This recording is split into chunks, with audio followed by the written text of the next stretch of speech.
Hey everybody, welcome back to these, what? Wait a minute, I forgot to hit record. Hold them. We're going to start over. Hey everybody, welcome back to the StarFall. I almost said the wrong game again, it's been a minute, but welcome back to StarFall, our D&D live play game. I am the Dungeon Master, Doug Kapoff, and we are going to get started. This episode is streaming live on Twitch and YouTube. You can catch old episodes on Spotify, Amazon, and Apple Music. This week we're celebrating 100 streams, so if you're watching, thank you very much. So with that, we're going to bring our players back in, and we're going to get started. Welcome back, everybody. We are down one Matt tonight, but with me tonight, Drew, Joel, Jason, and Kevin, and we are going to kick things off. Oh, yeah. So, here we go. Kick it. I'm trying to. There it goes. Oh. Last time on StarFall, our adventurers dealt with the aftermath of what happened through the night in North Vale, where creatures sent from who knows where at this point attacked North Vale from the east, west, and south, laying waste to the walls that protect the city. Meanwhile, at a coincidental time, two other events in town occurred. One, there was a break-in at the barracks where the relics found in the church were almost stolen. However, they were picked up by Aaron and Urskar instead. Also at the same time, a young girl, you had saved about a week prior from the house fire in North Vale, was murdered in her home, in her new home, by what appeared to be some sort of magical, can only be described as a ninja-looking woman, came and killed her. Was she a teenage? In doing so, you heard a term for the first time. She referred to the girl as the Star Child.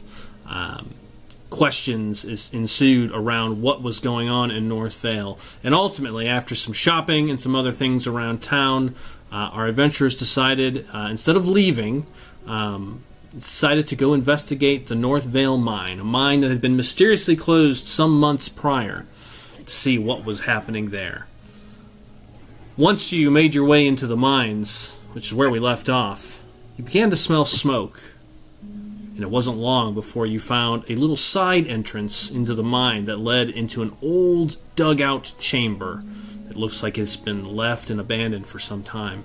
However, inside of it was a small encampment of soldiers. Soldiers wearing the heraldry of Pedora, the country to the north. And actually, I did not have my notes ready last time, but one of the things I did want to do, just to give you a little bit of color here, is what is the heraldry of each of the kingdoms, just so you get a little bit of background on that. So the Pedora Knights, who you saw gathered in the mine, their chest plate on their armor has a horse on it, a silver horse over a black mountain. And that is one of the things that Pedora is known for is its cavalry. Vidya, to the south, is a golden sheaf of wheat wrapped in a green serpent. It is known because if you recall, the south is kind of known where the the breadbasket of the kingdom, where a lot of the food and wheat is produced. South, Havanir to the west. Is a red gauntlet gripping a broken crown. Alcinar to the east is a silver tree crowned with stars. It's the Fey-kissed domain. And Caldisa, where you guys are, the central kingdom, is the seven-pointed star atop a silver tower, the seat of the first kingdom of people and man after the gods sort of ordained the first king. Just a little bit of color to add to the five kingdoms. So these men that you've stumbled into, Matt just walked up to them. Karak did. Said, "What are you doing here? We were sent by the magistrate in the north, which is not really true, but close enough. And that seemed to get them all, and they seemed very surprised. They did not like what they heard and immediately said, like, raise the alarm. We have intruders. Let's go. And that's where we left off. So, I just want one cleanup thing real quick. Sure. To be clear, we did not immediately go shopping after that girl died. True. It wasn't like, oh, she's dead. Well, the shop's open. Hey, we could True. Fair enough. Fair enough. It's the abridged version. I got to compile it all into 2 minutes. All right. So, but before we jump in, we're going to step back for just a moment to a special little thing here. Let me pull this up real fast. As we pick up our game tonight, our story starts not in the mines, but in a small room, a chamber, stone. Books can be seen on one side of the wall. Rows of desks line this room. There are 5 students, all dressed in white, kind of like frocky robes, one of which is pale skin and elven features, dark black hair. We hear an old man standing in front of this class of 5 children. He says, from the Book of Radiance, chapter 3, verse 14, attributed to Saint Corvallis the Bright. And in the dawning of the first age, the 7 sent their children to walk among the fields and shores, to tend the waters, calm the winds, and kindle the hearths of mortal hearts. Through their hands the earth was guarded, and no shadow could stand against them. Yet in the fullness of time, their task was complete, and they withdrew to the pinnacle star, watching now from the heavens until the world calls them forth once more. He closes the book. But Master Elam, the young boy with black hair kind of raises his hand. What does that mean exactly?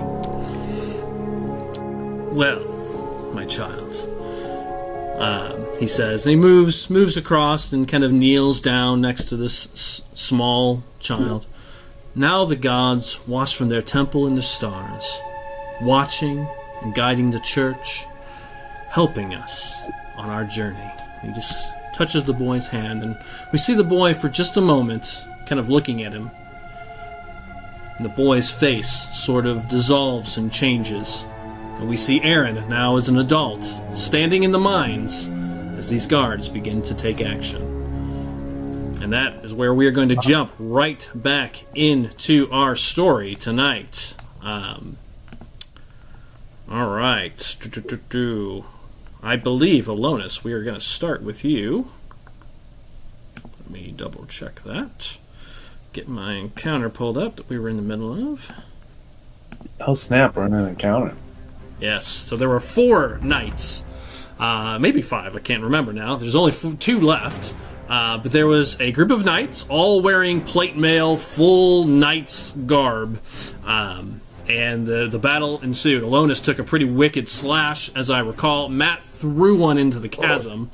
The other ran, yelling, sound the alarm, or was ordered to go sound the alarm, excuse me. And before he could speak, he leapt over the side and was running when when Aaron held up his hand, kind of spoke into the darkness, and you just see him just slow down for a moment, put his hand on the rock, and just kind of starts yawning, and I don't know if I'm gonna make it. He says, and starts to kind of drop to his knees. He's not asleep yet. It's first round. He has to fail 2 saves, but that is what he is doing. And then there's one facing off with Urskar.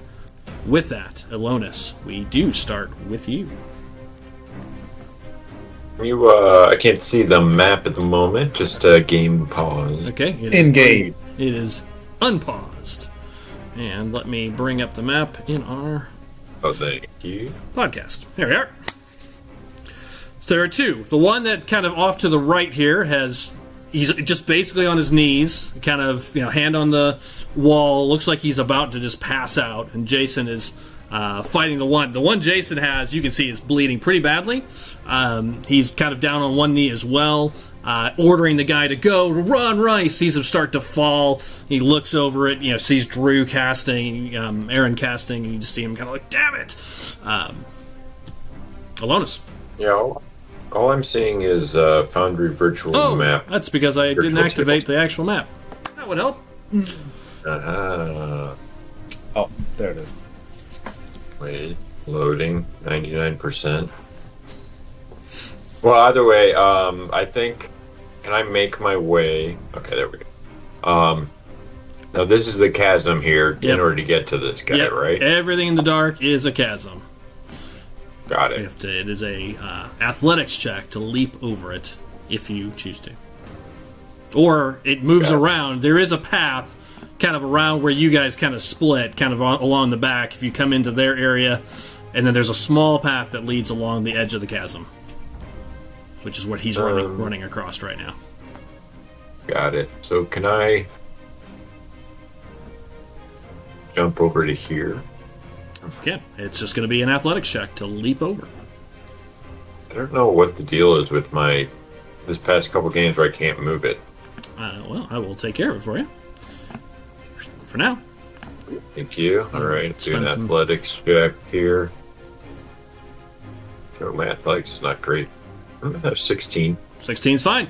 You leap over it, jump over. You see this guy who looks at you, he just kind of yawns. That's your A move. little down stab as I jump over. Okay, just gonna come down on him. All right, go ahead. I'm gonna give you advantage on it because he's pretty much prone. All right, I'll take it. And need it. That is an 11. Oh, Hey. man, these are the same rolls I had last time. Yeah, and again, And these 15. guys wearing full plate mail. You get hit, but it just doesn't find any place to get through. It just plangs on his shoulder pad. Yeah, I haven't been able to get over 8 or 9 past a little bit here. All right. Anything else, Alonis? Be Krok and Urskar will be coming up shortly. Real quickly, drink one of the potions I have. Okay. What kind? Just a regular one. Please bet. Whoa! I maxed it out. 10 healing points. All right. Their 2D regular healing is 2d4 plus 2, right? Yeah, that sounds right. Yeah. Been a minute. Haven't really used potions much in this game. All right. Thank you for the nice yep. roll. Yeah, maxed out 2 4s. Okay. Mark that off, and then we will go over to the soldiers, who needs to make a second con check. DC, Drew, what is it?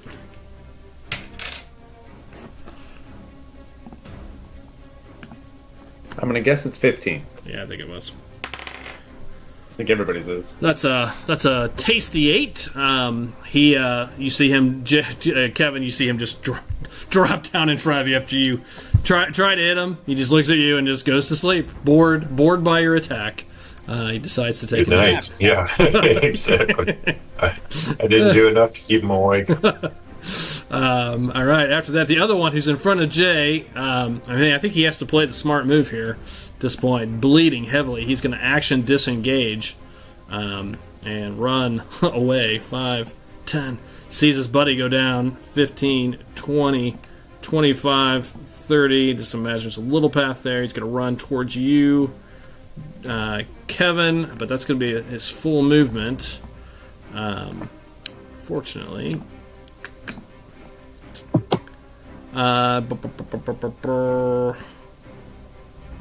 Yeah, that's all he's gonna be able to do. Yeah, he just starts running. And I would say he probably starts yelling. He sees his friend go down. Sound the alarm! Sound the alarm! He starts yelling. However, although you can tell his voice is echoing as well as the sound is, if you recall when you got down here, there's the sound of rushing water that fills this whole cavern. You haven't seen any water, but it's kind of a loud, kind of white noise in the background. So you're not sure how far that voice is carrying over the din. But he starts yelling, and that's his go. Karak, over to Matt. Drew, what will Karak be doing? I believe Croc would probably run after the guy who just bolted toward Alonis yelling something like, "Alonus, fear not, I will save you." That sounds right. Correct. Yep. And he'd probably, I think he'd grapple this guy. Try to grapple him and just toss him into the chasm, I think. He just like he did the other guy. Yeah. Grabs him and we'll try to pull him down. All right, I'll just go ahead and knock it out real fast. So that'll be an athletics check. Boom, here it is. Let's do it right on his character sheet. That's a 16 against this guy's athletics, which is a 12, but he's advantage. Oh no, the other guy's unconscious, so he doesn't get the advantage. That's a 12. So Matt grabs him and just kind of just pulls him into the chasm and lets him go. 46 damage on the way down.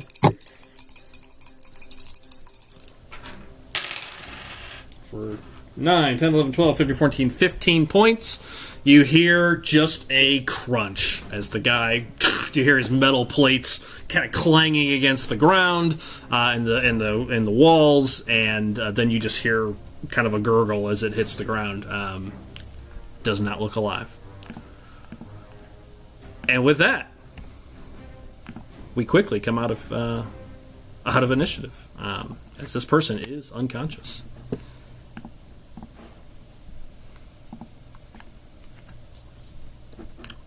All right, I turn it back to you guys. Alonus, are you hurt?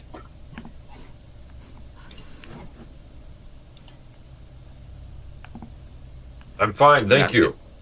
Not that Karak can really do anything about that. I think he would be inquiring. Yeah, he walks over, kind of making sure you're good. I think that's about right for Karak. What's everybody doing? What's everybody want to do? You hear this rushing water in the distance as this cavern goes down much, much further. And this one guy is just out, and he's asleep, so he will be out until he is awoken by something or, a long rest. Yeah. Doug, I will, towards where they were running. Yeah. Kind of that, I want to just not go too far ahead, just kind of look up ahead and see if I can see any activity, anything going on. Sure. How just far? Make sure no one's coming, basically. Yeah. How far are you thinking? Give me an idea here. Let's go to the point where I can still see my companion. So what is that, like, let's say 100 feet? Well, I mean, this how's that looking? Is completely lit. So, as you recall, there are just torches lining the place, kind of back and forth. So, it is well lit. There are some shadows. It's a cavern. There are places where the light doesn't quite get because of rocks or stalactites and what have you. But generally, you can see pretty well down here. I would say easily 100 feet, even with the torchlight. Easily. Okay.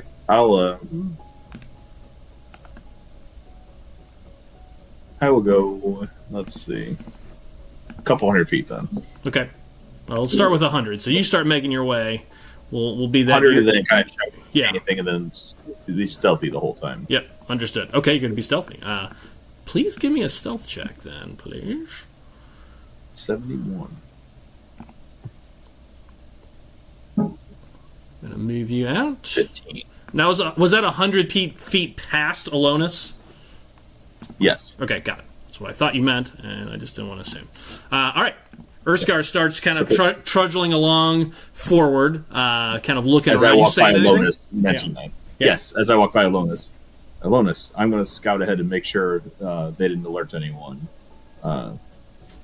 Question the guy who is unconscious. And then I'll slowly move ahead. No problem. I'm not sure how to respond to that, but I think I know what you meant, but it's also sounded kind of funny. I did not know. Willie, what are you doing? As you see him say, I'm going to go check things out. I'm going to go up a little further ahead. Starts moving. What are you doing? I think it's going to be important to, put these guys to rest. And go say some last rites while I rifle through their possessions. Should we multi-class you one more time into Rogue? I feel like we're headed there at some point. I just throw it out there. He's just a very practical person. Understood. That's, Understood. All right, so you start fishing through the bodies while Urskar is praying. Okay. Praying for that. For our listeners, fishing for the bodies. For I don't know who praying. Understood. himself. Drew, what are you doing? I'm gonna go over and check out their campsite and see if there's any sort of intelligence or orders about what they're doing down here. Sure. Okay. All right. I'll get to that in a second. So, a quick little search of the area itself, and then finally, Alonus. What about you? What would you like to do? And I'll just have Karak stay with you, as I think he would. Let's see. So we got this guy unconscious, sleeping in front of me, right? Yep.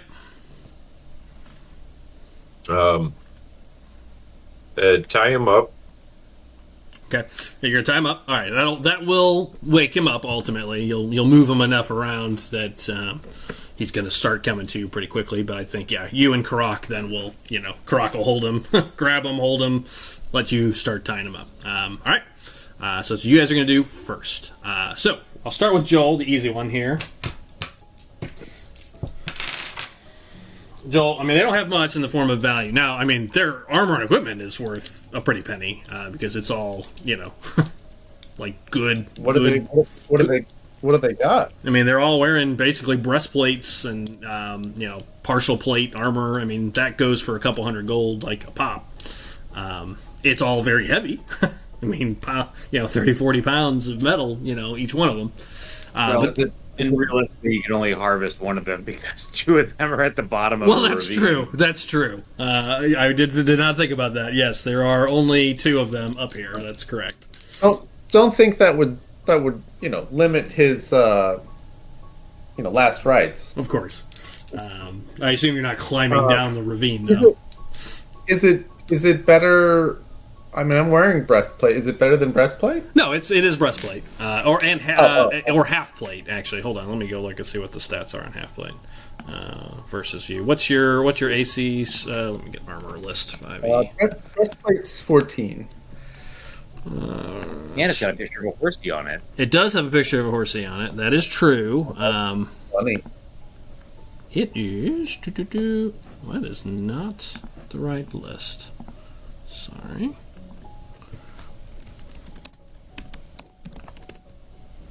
There it is. Find the old armor chart. Don't look at this very often. Yours is 14. It is one better. It is AC 15 to start. Oh. Take the half plate. Okay. Are you putting it on? Under your robes? Fine. It does have a stealth disadvantage. Oh. Yeah, that's always no good. I don't think I'll have time to... I mean, I doubt we're taking a long break at this junction. Yeah, I mean, it would take a couple minutes. Yeah, a couple minutes, sure. I'll just bring it along. Okay, just gonna strip it off, toss the chunks in your bag. It's gonna fill up most of your bag. Beyond that, I mean, it weighs 40 pounds. I mean, it is not light. But go ahead and put a half plate armor in your inventory for now. And one of them had 90 gold. The other had 56 gold. 56, 90. This is a 146. Sounds right. Five of us. Yeah, these guys are that's a lot of money for, these guys are pretty well to do. Okay, while you're doing that, Drew, you look around the camp. The camp there's not much here. Give me an investigation check, though. Some details, possibly.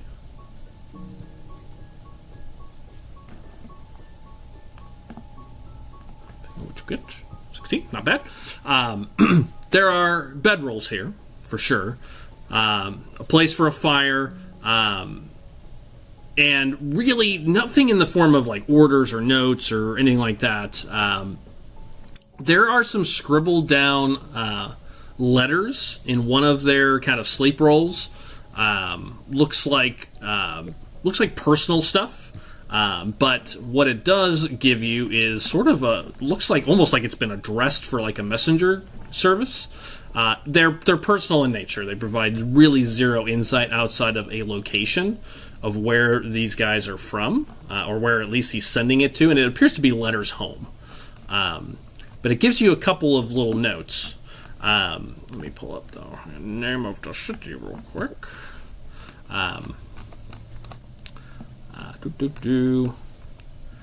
assume it's like text messages. One of them just says "you up" at the top of it. No.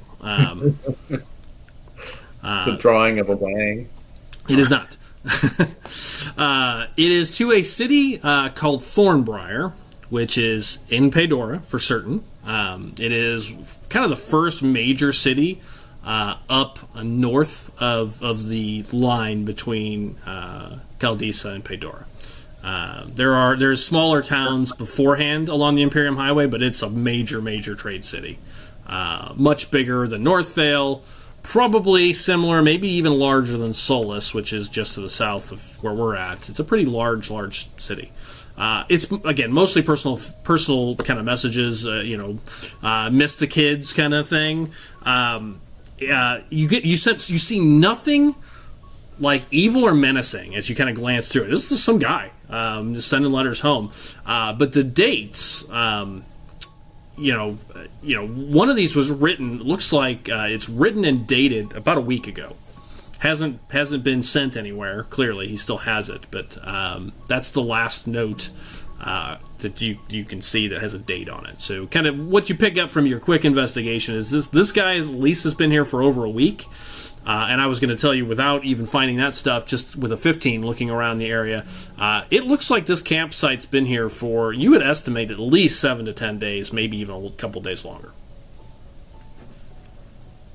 Okay. By combing through the fecal matter? Yep. That's disgusting. Haven't you done that before? I'm sure we have. In a Dragon Quest game somewhere. Oh yeah, sure. Yeah. That's what I meant in a Dragon Quest. Yeah, definitely. Sure. yeah. Fiction. Jay, you run up to the north before I get back over to the questioning that I assume is about to happen. You run, further in along the east kind of direction, the only direction this path goes. And as you make it to about 100 feet, you can see this mine shaft, or this path, turns to the right, or turns north. And it's starting, as you get to about the 100-foot mark, that last 30 feet, it starts to decline pretty well.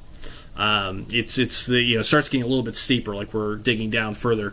And what you hear as you get close to this place where it's turning, the water is very, very loud. You're fairly confident that unless the sounds of the walls are, making it harder to tell, it is probably another 100 feet away at most, whatever the source of water is. It's close.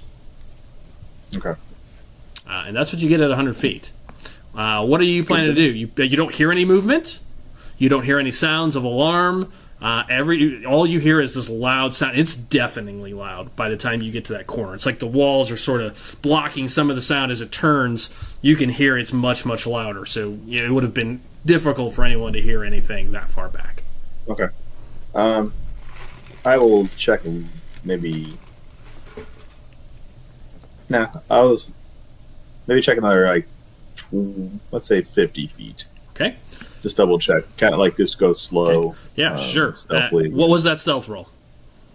15. Okay, got it. So you start to turn the corner to go 50 feet. The first 20 feet gets you to the corner where it starts to turn. As you turn, you see it continues to be well lit. But as you start to turn the corner, and you said stealthily, so I assume you're kind of using the wall, kind of looking carefully and quietly. As you look down, Yes. you do see one guard about, let's call it 60 feet away as you turn the corner. But what you see is this huge, massive underground waterfall that's just absolutely cascading over the path. And it actually runs under this, what looks like a land bridge that he's standing on. and he's just looking around. I need to look to see if he happens to turn around and see you. I'm going to give it a disadvantage. As you come around the corner, he does not. So he's looking the other way when you turn the corner, and you see this huge waterfall. And from what you can tell, it's hard to tell from this map, but I'm going to try to color it out for you. Once you get into wherever he is, the ceiling goes way up because you see this waterfall coming through the canyon, and it opens into some sort of large chamber, and it's all heading straight down. Gotcha. Okay. Good to know. I will make note of that and then work my way back towards make your way back. quietly. Make my way back. Just go very quietly just so I can let others know. Got it. Okay, you start making your way back. Alonis and Karak, you wake the guy up, tie him up. Looks up at you guys, looks at the two of you, and Urskar maybe coming around from the back here as he's being awoken. What happened? Who? Release me! No. He speaks with a really gruff northern accent. You know, Kevin, you've been up in the north. Definitely this much gruffer accent. Again, they're wearing the armor and the stuff. There is no doubt in your mind these are truly northerners. They're not like in disguise or, they sound like northerners. I'm walking here. Yeah. Release me. I demand it. Again, gonna say no, not gonna do that. You're gonna have to stay here and answer our questions. Sounds cool, huh? Who are you people? I'll do no such thing. Oh, I'm Elonis the Illusionist. He just kind of looks at you with a sneer. He's got short black hair, a mustache, black mustache. He looks to be in his 40s, probably. Pretty well built. And again, his armor, very nice. I assume this is not the one that Joel stripped off at this point. Yet. Probably. I'll do no such thing. Gonna need you to give us information. Or what? What are you doing here? Do you like living in mines? He just stares at you. Okay. So you're not gonna answer the easy questions. Why are you here? Seriously though, what is going on down here? What are you protecting? You say protecting, and he as you say that, he kind of... You see something twitch in his face when you say that. Nothing to give away, but you can insight it if you want. Okay. Well, that is a 19. Oh, pretty good. When you say that, and he kind of looks like he gives it a look of like, okay, these people clearly have no idea what's going on here. Like when you say protect something, like you can tell he's like kind of one of these, like what? Whatever you're doing down here, I'm not going to answer your questions. Whatever you're doing down here, just leave. Leave while you can. While we can? What do you mean while we can? There's an entire legion of troops waiting for you down at the bottom of this mine. You have no hope of ever getting through. Just leave. How many? He doesn't answer that. I mean, he said a legion. You can also insight that, Jack, if you'd like. I would like to see if that is actually true, yes. Oh, that is an 8. That. Yeah. He confidently says that there is entire legion down there. Entire legion in a mine. Doug, while the conversation's going on, I want to, with both arms, just walking backwards with the guy whose body I stripped of all of his belongings. I'm going to carry him over to the ravine and just slowly slide his body into the crevice in the background of the conversation. He sees that, and I think you see his face change, soften a little bit. Like, oh crap. Like, these guys, because he's just been knocked out. Like he really didn't see what happened. He turned and ran, got kind of knocked out. Now he sees at this point you just dragging a corpse just into the ravine. We'll give you two options. You can take yourself down there in your armor, or we can take your armor off and throw you down. Any preference? You're not going to survive down here. Just leave. Just leave. You're mad. You're mad. There's too many. I think you are definitely not going to survive down here unless you give me some information about what the hell is going on. Is that a... Kevin, is that an actual threat? Would Alonis murder this guy? Oh yeah, it's a threat. Yes, I don't know if Alonis will, but I can't imagine any of my friends are going to let him go. Well, I don't know if any of them are. Well, Willie was pretty iffy. I don't know if any of the other ones are murderers. I know things. I didn't kill these guys. I know roles that have been made that others don't know about, Joel. That's all I'm saying. But yes, I will gladly. Give me a deception check on that, please. Exactly. See if he believes that you would actually torture or threaten or murder him. 18. Ooh, pretty good threat. That was deception. Okay, yeah. If intimidation's higher, I would also accept intimidation for this roll. Seems unlikely. They're the same, actually. Okay. Yeah, both traits. He stares at you, Kevin. You don't have it in you, boy. Natural 20.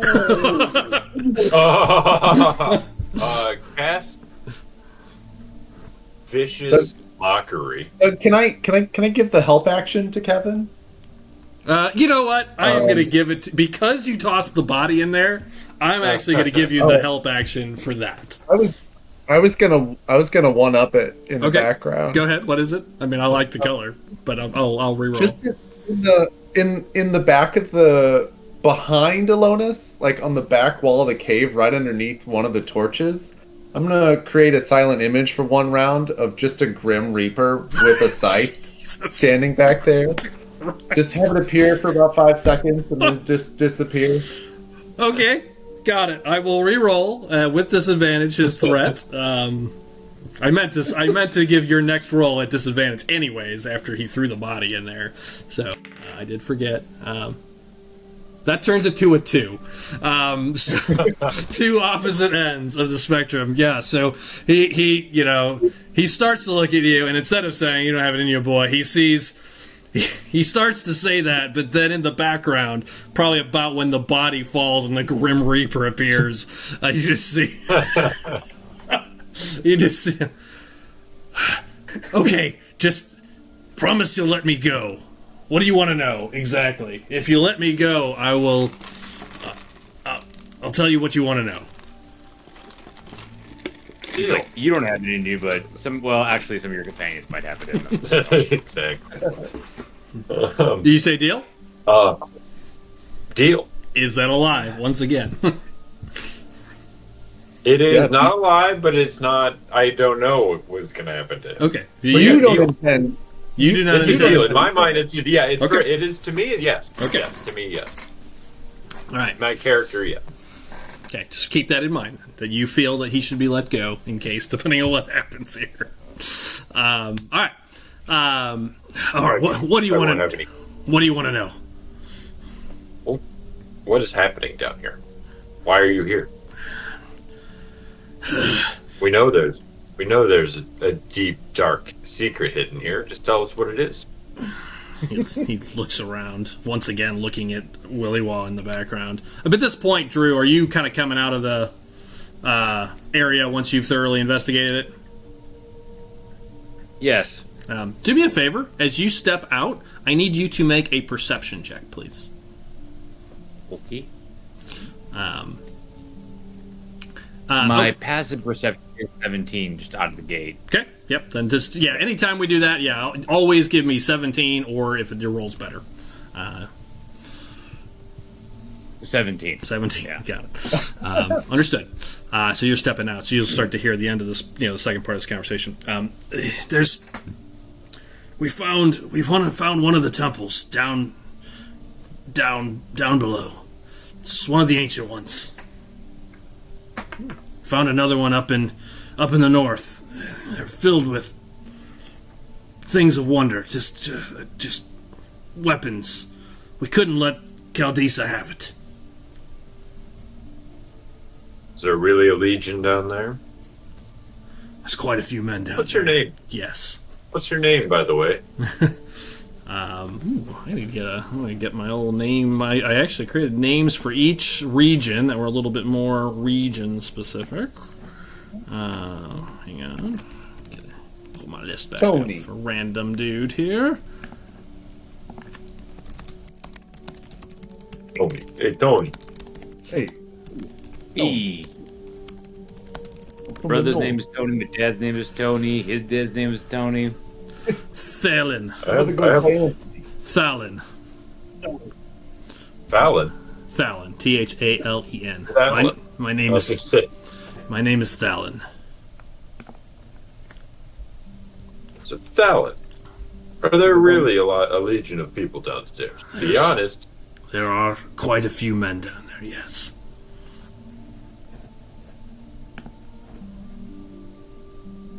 Good. What else is within this temple? And why have the actual miners been told to leave? I'm checking it. I'm getting a general count. I'll answer you with a general count of how many people Oh, okay. came. I have to count them up, though. It's not a small number. That's terrifying.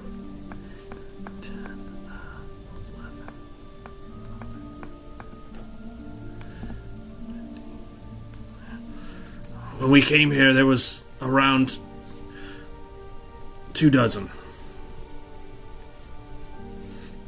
It's not so many. Oh, Jesus.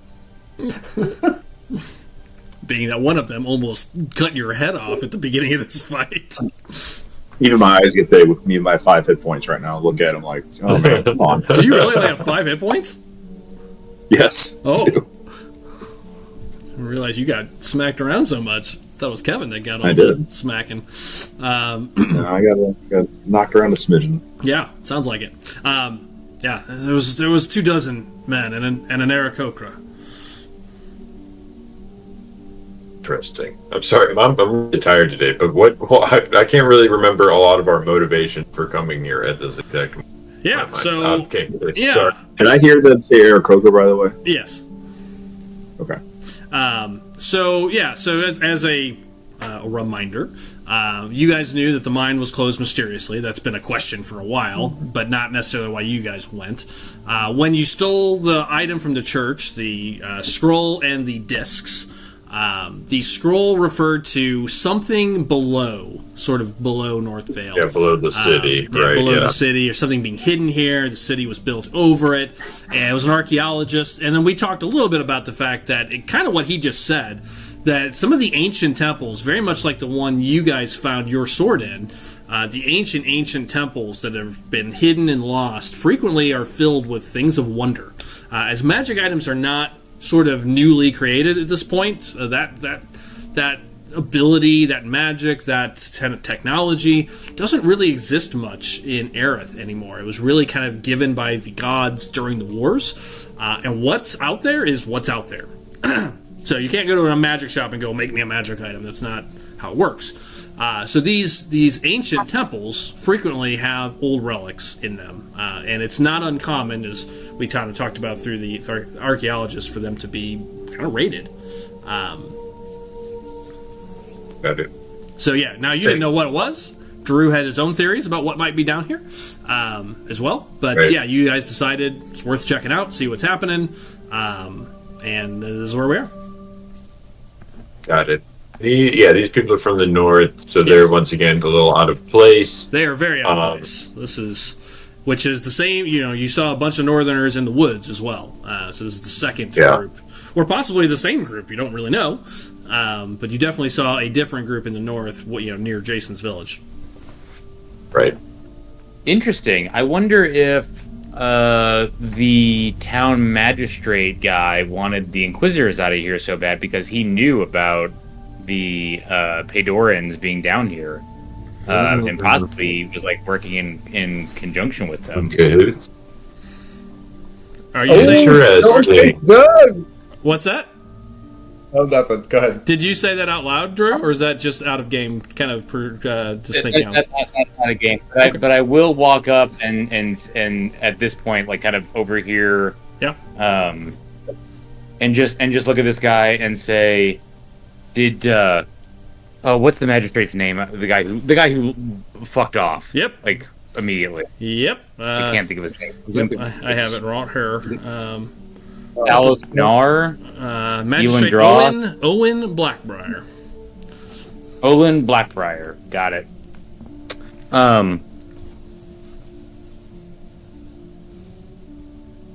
Aaron meet Thalon. Thalon meet Aaron. He looks at you.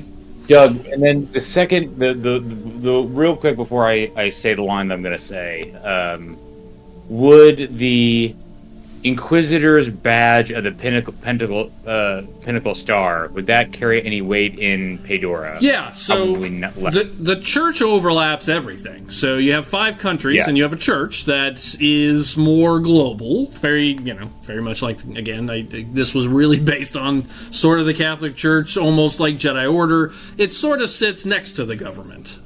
Sometimes too involved, some would suggest, in some cases. So yes, the church sort of has broad authority that most people listen to. Not everybody, but most governments work with and would give them a little bit of deference, right?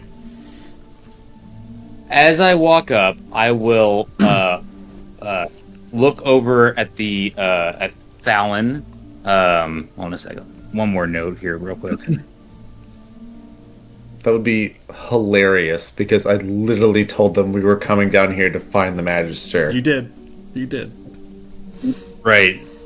Just as like a good excuse. I know. It will be hilarious if you're down here. Right. Wait, you're actually down here? That was just a joke. Yeah. He's just I'll tell you, whatever happens was written 6 months ago. So, no, if you guessed right, you just guessed right. I did not change anything. That was great. As I walk up, I'll lean down and kind of like squat next to Thalon, and then I'll reach into my cloak and pull out the Inquisitor's badge and show it to him. Inquisitors. And say, look here, dipshit, you're in a lot of trouble. Now, tell me, did Blackbriar tell you about the Ocanis Temple?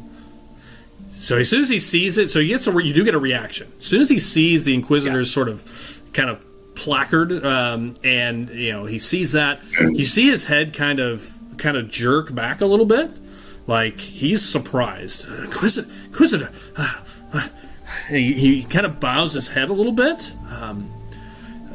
What was the question again? Sorry.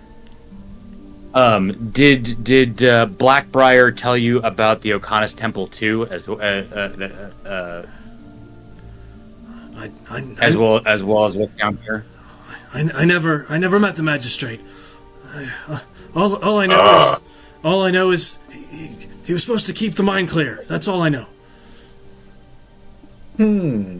Grab him and say, so tell me about the Ocanis Temple. What did you take? I don't know anything about an Ocanis Temple. We've been here for weeks. We came straight here. I swear. We haven't set foot in any temple. Not even the one down here. We can't get in.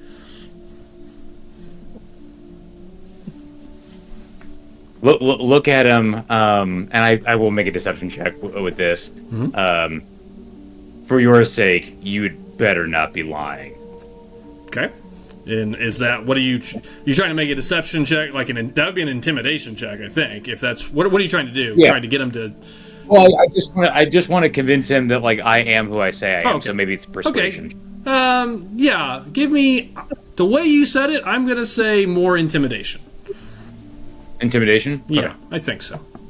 Just from there was no false information there. You were just telling him not to be a liar. Yeah. Well, I got a 10. A 10? My persuasion is better than my intimidation. I'm actually going to give you advantage. I was either give me disadvantage or you advantage. I'm going to give you the advantage since you're the player. Because you have a little bit of deference right now with that, him thinking you are an Inquisitor. I turned it into an 18. Okay. Nice. Yeah, you see him. I swear. I swear, we haven't been in any temple. They brought something down yesterday. They're hoping to get in, but it hasn't worked yet. Is the Aarakocra back? Yeah. You killed the Aarakocra back. You think you did? I know I did. He doesn't know that. Yeah. I'm trying to. I again am like. Let me just be frank about what I'm trying to do. I'm with you. I got it. No, I follow. I want to make sure that that the Aarakocra that I shot is the one that he says. Yeah. It took me a second. I also want to make sure you remember you killed him. The scouts never came back. That's why we've been trying to get through it quick. They were afraid that someone was coming. That's why they sent the guards up here to watch the gate or to watch the passage. Damn. Say this under my breath, almost to myself, like, damn. The ogres must have gotten to them.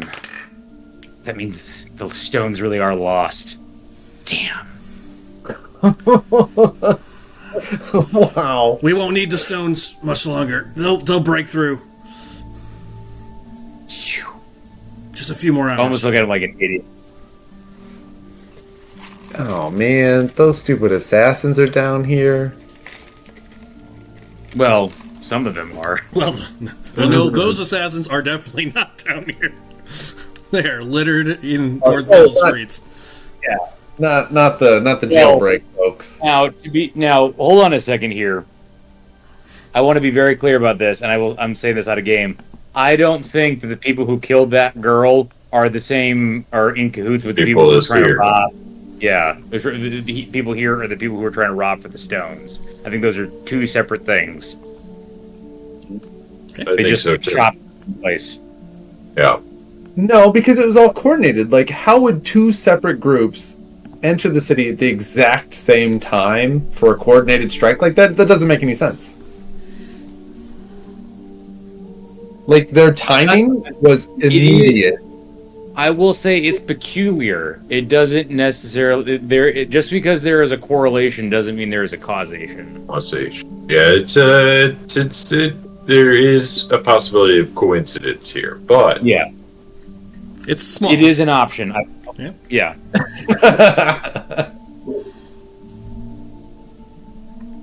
But yeah. Well, I don't know. Well, I mean, okay. I'm sorry, Kevin. I'm talking over you. I've been talking a lot.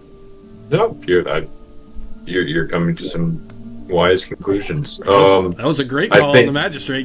You called that right on the money. Not that they're down here, but he knew about it. That was spot on. Take an inspiration on that one. That was a good one. Thank you. I mean, he definitely said, like, I remember him being like, I need to get these people out of here as quickly as possible. I tried to drop lots of hints of that he was up to some shit. So yeah. And it seems weird that this mine would be closed and then Adora would show up, like, without his note. Right, yeah. And yeah, all the pieces, even the notes in the first mine, the mine you guys investigated, right. The Duke was surprised that it was... Duke. He was surprised it was closed, and he was trying, he's like, well, I heard it was safety issues. So, there's a lot of little pieces that were, Also, if you really want to see the layers that I tried to layer on this, the guard captain's been asking for reinforcements. Remember, he said that the first episode, and the knight said that they haven't gotten any reinforcements. Well, if he was trying to keep people away, he wasn't going to call for reinforcements. So, yeah, it all came full circle. 19 episodes later. No, I definitely appreciate this, Doug. This is very good. Okay. Let's see. look at Thalen real quick and tell him, have you discovered yet who the temple is to? We're not sure yet.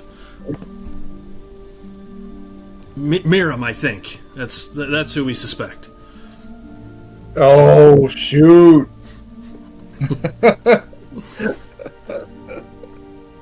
Well, you do recall the scroll talked about the moon in it. She is the goddess of night. Yeah. And stars.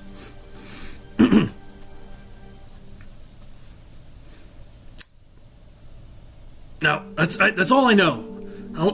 Let me go. I'll leave. You won't hear from me again. If you're hell bent on going down there, you'll probably be dead by morning anyways. But I promise I'll get out of here. I'm gonna need you. Aaron. Oh, what's up? Sorry, Inquisitor Aaron. What do you think?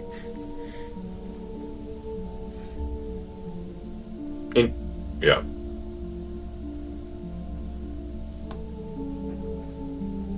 I want to do another intimidation check with this, Doug. But I'm going to say, I'm sorry, Thalen. I'm afraid you just know too much. And then, pull out an getting ready to, pull out an arrow and, knock it and kind of pull it back.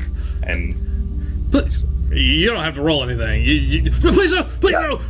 No, I forgive me, please. Drops down to his knees. if I let you go, I'm going to need a little bit more than I'll just never see you again. I'm going to need you to never be seen by anyone ever again. You don't go back to Pandora. You don't go back to the army. You don't talk to anybody. For all intents and purposes, you are a leper. I'll go west. Am I? I'll go west. I promise. At this point, I think Karak would just sort of kind of fold his arms and kind of add to the intimidation, kind of in the back, do one of these. I think Karak would say something like, "After he's dead, can I eat him?" That's not too far off brand, probably. You can tell. If you want to insight check it, you can. He looks pretty genuinely frightened. Yeah. Is he still wearing his armor? Yeah, you guys haven't stripped his armor. We stripped the other one. All right. Tell him to take off his armor. He is no longer a citizen of Pandora. He is no longer Fallon. He's nobody. And tell him to get the hell out of here. Okay, you'd have to untie him to take his armor off. Are you going to do that? Yes, we will. Okay, roll for initiative. Just kidding. Just kidding. I mean... And fire the arrow. Yeah. I mean, he has 16 hit points. It's not much of a fight, but sure. So you untie him. He takes his armor off, drops it on the ground. I assume you guys have taken his sword already. Thank you. Correct. Thank you. Thank you. I swear. But if you're going down there, Inquisitor, brother, I think is what you say. There are many down there. I'm sorry for what they do, but I'm afraid you won't survive it. But thank you. If they break through that door, none of it will survive. He's going to start backing up. Yep. He backs up another couple steps, gets to about 15 feet, turns, and runs. Starts running the way you guys came.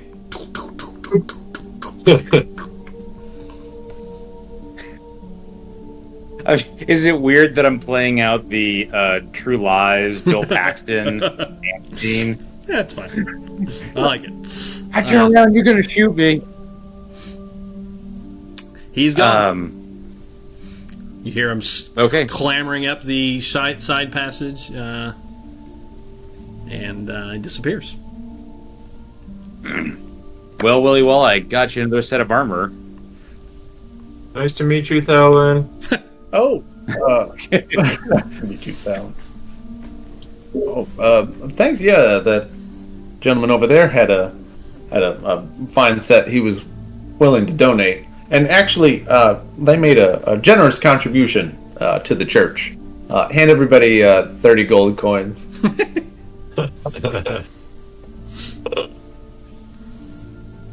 Let everybody know. Just down the way, there is one guard underneath the waterfall, about 150 feet from here. Yeah. But I don't think he heard anything, so I don't know if this guy's telling the truth about a lot that's here, but there's at least one down the ways.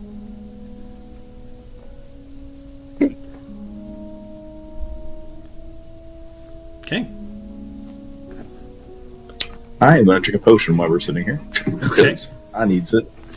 We could do a short. Can we do a short rest? Or You can, if you want. I would think that'd be a good idea. do a little short rest then. You do that? Okay, short rest it is. Okay. Be a little shorty. Okay. You can do that.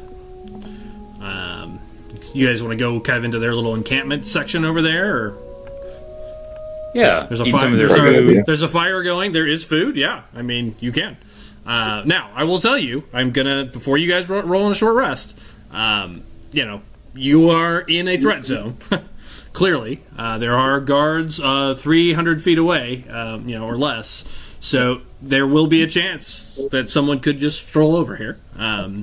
If you choose, Just wear their armor and just put the armor on, sit around the fire, and pretend to be the Sure. we just killed. You can certainly try to do that. Karak will stick out, but I just want that warning to be out there if that's what you guys want to do. Yeah. This is clearly a threat zone. Yeah, I will. I'll definitely do a short rest. Okay, so that's the final decision. We're going to short. Before you spend dice, we're going to make a quick roll. Just a random check. Doug, I'm gonna. Since I don't need a short rest, Sure.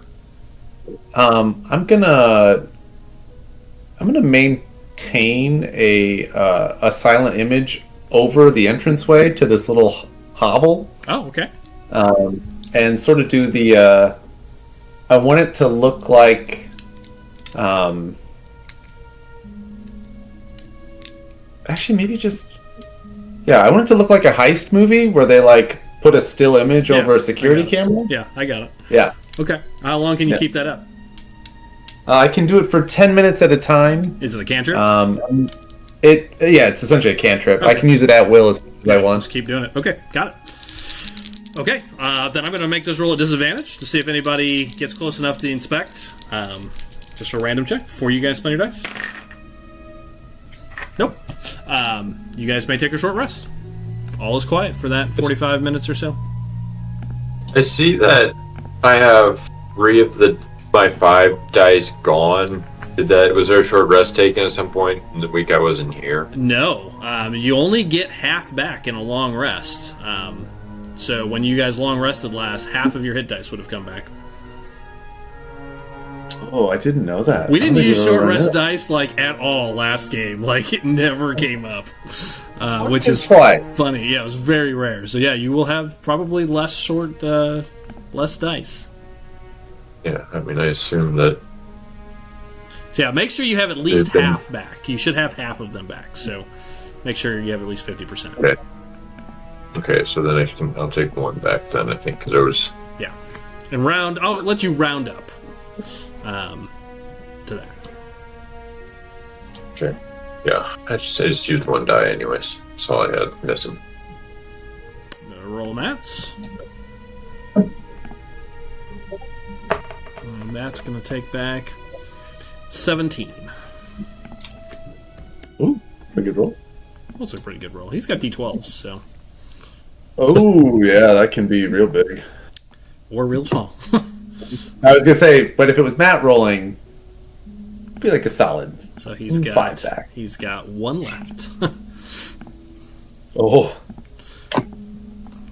He was pretty beat up too. Okay. All right, so you guys spend a few minutes. You guys want to discuss anything, or is it a quiet? I mean, obviously, probably not a lot, just because your voices could carry a little bit. Is this a kind of a quiet, long rest or short rest? Or you guys want to discuss anything, at least strategically, at least maybe what your next move is? Yeah, I guess. How much further do we want to go down into the mine? Since a couple of us are hurt. Well, I don't want to full-on assault the place. I know we need to see what's going on here, but do we need to maybe regroup and then come back? Or I know the guy said they're close to getting the thing open at the same time. Yeah, he basically said that they were getting close to opening it, but they have not done it yet. Yeah. And Joel, the knight did offer to send somebody down with you. I was just thinking. I was like, we could go get some backup if we want to involve the church knights. They probably wouldn't be happy to see these folk from the north here, so could be a good idea. Well, the problem is with that is that they're gonna, they're gonna swarm the place. It's the same issue the Magister had. Like, whatever is in there or whatever. Right, they're going to want to, yeah. Yeah, the church is going to take it. I will say, Matt is back to full health, pretty much. So I'm pretty much back to full as well. Not close. I'm barely a third. Barely a third. I've got 2 more healing. I got healing potions. I got 3, I think, so I can take those. You have some bigger ones too, Jay. You have that long one that takes like a longer rest, takes 10 minutes to use. That salve, that healing potion, that greater. As well. Yeah, I think I'm just going to use that because I'm pretty. The hit dice did not do well. So. We're here already, so you want to take at least one of those 2 charges out of it for now, Jay? I'll roll the first one and see. Yes, please. Yep. Okay. Yes, please. All right. That's 4, 5, 6, 7, 8, 9, 10, 11, 12, 13, 14, 15, 16, 17 back. That helps. And I could do, if you'd allow it, Doug, I could do Gil Recon to do Healing Word with my pack spell and then take that back. Sure. So I'm okay with 3 that. short rest. Yep. Okay. Yep. All right, here you go. Healing Word for you, Jay, of another 8 points. 44 or 63. 44. I mean, you go all the way up to 63. I mean, you got more points than I got at full. So I'll be good. We'll make it work. Okay. So you kind of spread the salve on your, wherever you got stabbed, and it heals pretty quickly. Okay. What do you got? Okay, so you guys were discussing. What do you guys want to do? So. Well, I think we need to find more information. So, yeah, since we're here, I agree. We stealth our way down.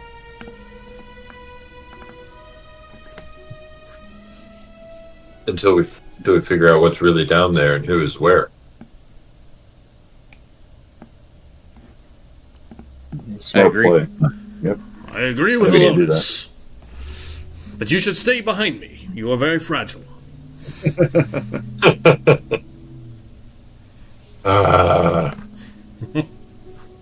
Karak. Fine. Look at me. Stronger than ever. That blow nearly ended your life. I saw it. Felt good. Well, then shall we carry on? Shall. Let's do it. Okay. Anybody, real quick before we go, because it seems like we're going, does anybody want to chime in with any dissent, real quick?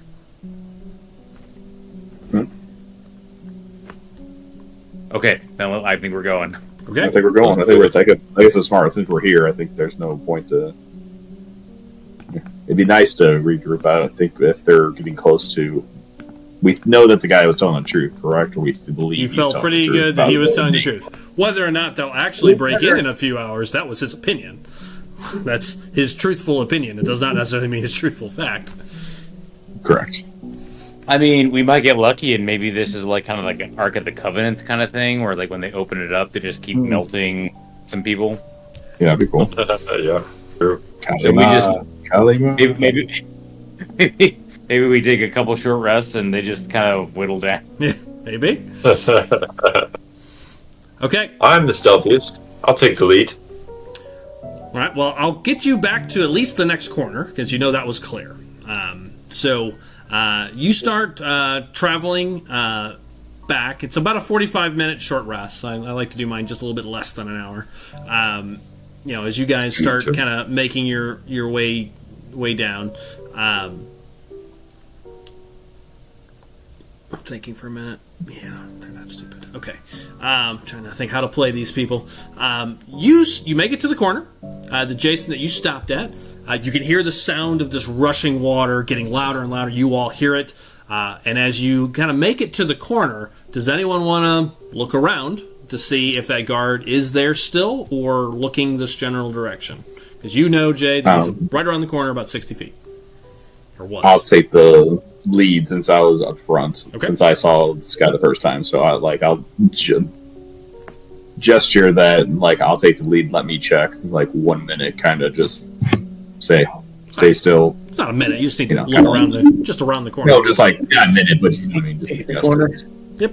Okay. Give me. I would tell you need to make a stealth check, but as you poke your head around, you see the guard has moved on, at least.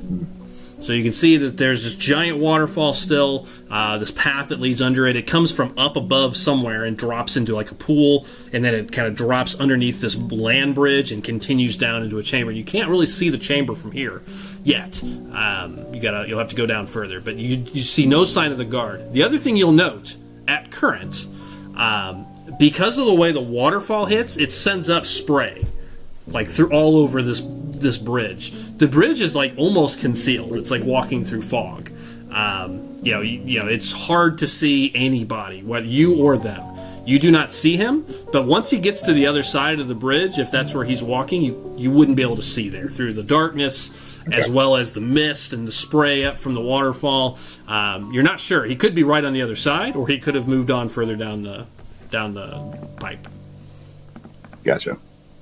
All right, just slowly move up and try to check things out the best I can. Okay, so who's all going? Are you all moving out, or are you kind of scouting ahead? What does this look like? I'll turn back to the group and say, let me be ahead of you 10 to 15 feet to see what's going on, and then I can let you know what's going on. Is that enough distance where they can still hear me if I talk, or is that too How far? much of a distance? What is it, about 15 Yeah, feet? I'd say 10, 15, but I mean, the further you are, the louder you have to speak at this point. So I'm trying to say, what would be the distance then? Probably not far. I could do. You'd have to stay pretty I'll close. say 15 feet. I'll say 15 feet then. That's about just enough so they can at least kind of see me now, so I can at least verbally say something if possible. All right, so you want to walk further in, about 15 feet. Yes. Okay. Yes. So everybody else agreeing to stay while Jay kind of heads up? Yeah. Okay.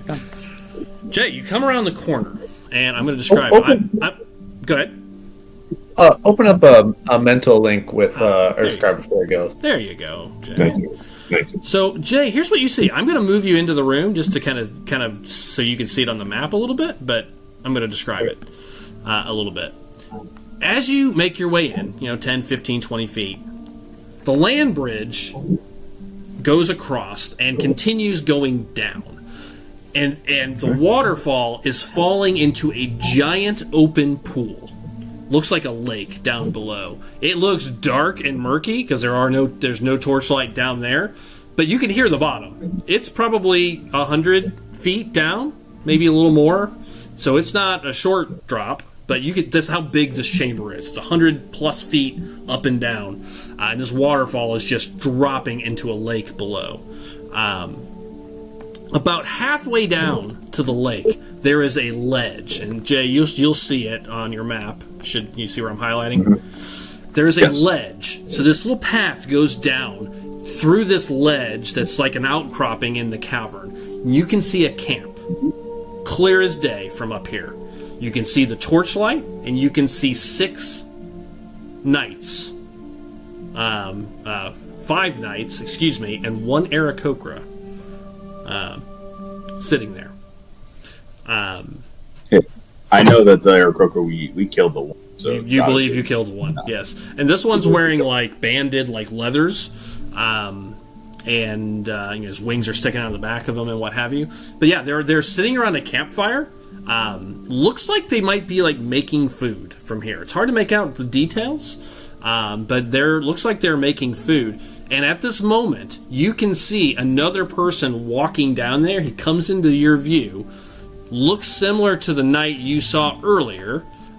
Looks like he's heading down there. So whoever was standing up here, I rolled randomly to see if he was still standing up at that spot. You can actually see him walking the path down there to this lower ledge.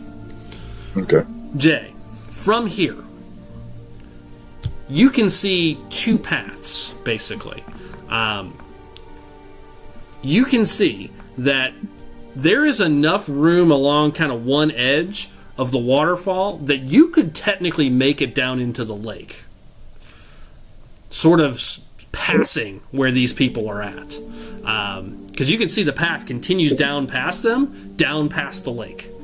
So you can just kind of imagine you're looking down at this kind of winding, stone pathway that's open on one side for this waterfall to pour in, and you can see kind of an outcropping here, and then another smaller outcropping at the base of the lake, and it looks like the path wraps around. So you see, really, to make this not insane, conversation, 3 choices in front of you, kind of 3 options that you can immediately see. One is a head-front confrontation with these 6+1 knights that are kind of there. There is a little bit of room around the path once this guy leaves the path. I mean, there is dark shadows and what have you. It would be difficult, but you could potentially stealth past them and continue down the path. Or you could in some way make it into the lake, which would require some sort of rope climbing kind of apparatus, or just a nose, or a swan dive, but it's about 100 feet down. It will probably not be a pleasant drop in full armor and what have you. But there is places you could tie off like a rope. You could try to climb down via the waterfall as well and into the lake, essentially circumventing this patch of, this basically looks like a lookout that they're kind of waiting at, and you can tell they've kind of set up these little stations to make sure nobody comes down here. So that's what you see. I'll let you report that back to everybody. Okay. Make my way kind of back a little bit. Or kind of stand where I'm at. Yeah. I mean, just go back a little bit. Yeah. I'm not worried about it. I'm just using the map as a reference, not really exact right now. Yeah. Yes, exactly. Just do it via mind link. Yep. Just to not try attracting attention. Yeah, you don't know about the mind link. Okay, then never mind. Okay. Didn't make my way back to it. Got it. You make it back. There is a couple ways we can keep moving forward. We either have to go through about 6 to 7 guards that I can tell are there. One is one Aarakocra, about 6 regular knights that look like they're there. We can try to maneuver our way around everyone and sneak around them, or there is a lake we can kind of not dive into, but make our way down into and kind of make our way across that way. That's kind of our options if we need to move forward. Yeah, those are the options Doug's going to provide. It does not mean you guys can't come up with your own options. Yeah, those are the things that we can do. I know me and Karak can probably take the 6 knights, but I want to see what everything I have no problem with that. This is good. Well, we could just hop in the lake. That shouldn't be a problem. Who all here can swim? I can go for a swim. Right, Karak? They look at Karak when I say that, because I'm not sure. I just never know what dragon. I don't know what dragon board can do. I never seen one. So I can swim just never fine. been swim. I used to swim in my village for for prizes. Oh God. Yeah. For competitions. Yes. They do have scales. Stick with He does prizes. have scales like fish. Thank you for noticing. Well, let's. Do we have enough rope? It's quite a drop down there. I can only estimate that it's No, over 100 feet down. You know, rope won't be needed. You know, I know Demos will provide a safe passage for us. Does anybody have rope? I do. Now, it's just a slight leap of faith. Trust me, we'll be fine. They kind of just stare at Willy Wand and go over to Aaron and grab the rope. We'll say a quick prayer and we'll just land safely in the water. Yeah, I've got about 50 feet of hemp rope. So that will get us at least, like, you know. A 50-foot drop into water is, it's definitely much more manageable than 100 feet a drop. Well, if, not to get too real world here, but if there is, like, a lot of spray, that means there's, like, a shallow... Like, if there's a lot of white water underneath Well, there the is waterfall, here. that means there's, like... There is here because it's dropping kind of very shallowly, and then it's like a river. This is basically the end of a river, is what it looks like. It dropping into the lake, Jay. Yeah, you get the impression that the lake's probably got some depth. It should. I mean, with the amount of water that's pushing through it, unless it's draining out, it should be pretty. Yeah. There's a lot of water.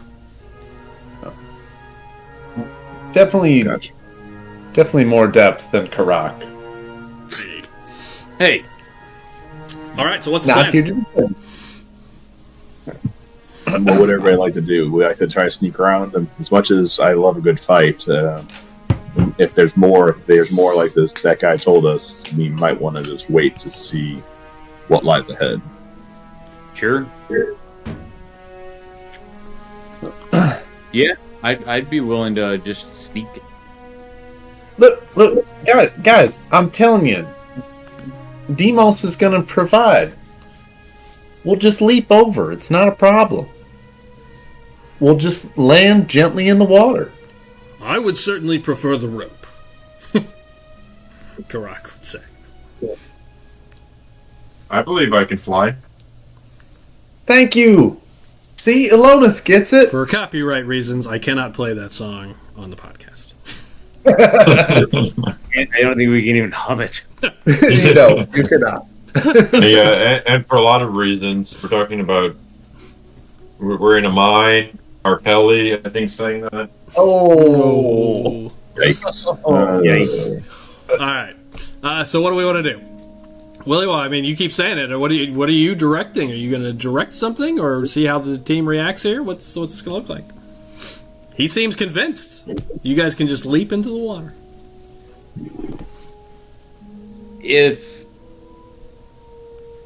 Yeah, I think this is definitely more the show portion. If you have something other than just like making us all jump because you want to watch us all jump while you float down, no problemo. Yeah, I mean, you've seen him fly, so you do know that he has some ability to fly. You don't know if that carries to others. Yeah, I mean, it was like he was like attached to a very big balloon, but yeah, fly. I will say, twice before you have seen things. Well, maybe you didn't see the first one. Float. Yeah, feather balls. Before. Mm-hmm. Seen it. Right. You're an air ganassi. It'd be weird if you didn't have that kind of ability. Thank you. Okay. Yeah, let's do the rope. All right. Yeah. So Pitter patter. all right. So you guys are going to climb out kind of to the side. I mean, is what I think I hear at least. Joel, what are you going to do? You hear him just say, "We're going to use the rope." I assume they're going to get ready to go start attaching it to, try to find some rocks to tie it to. I'm going to take the leap of faith. Oh, okay. Yeah. Put my hands out to my companions. Okay. Trust me. Okay. Are you casting something?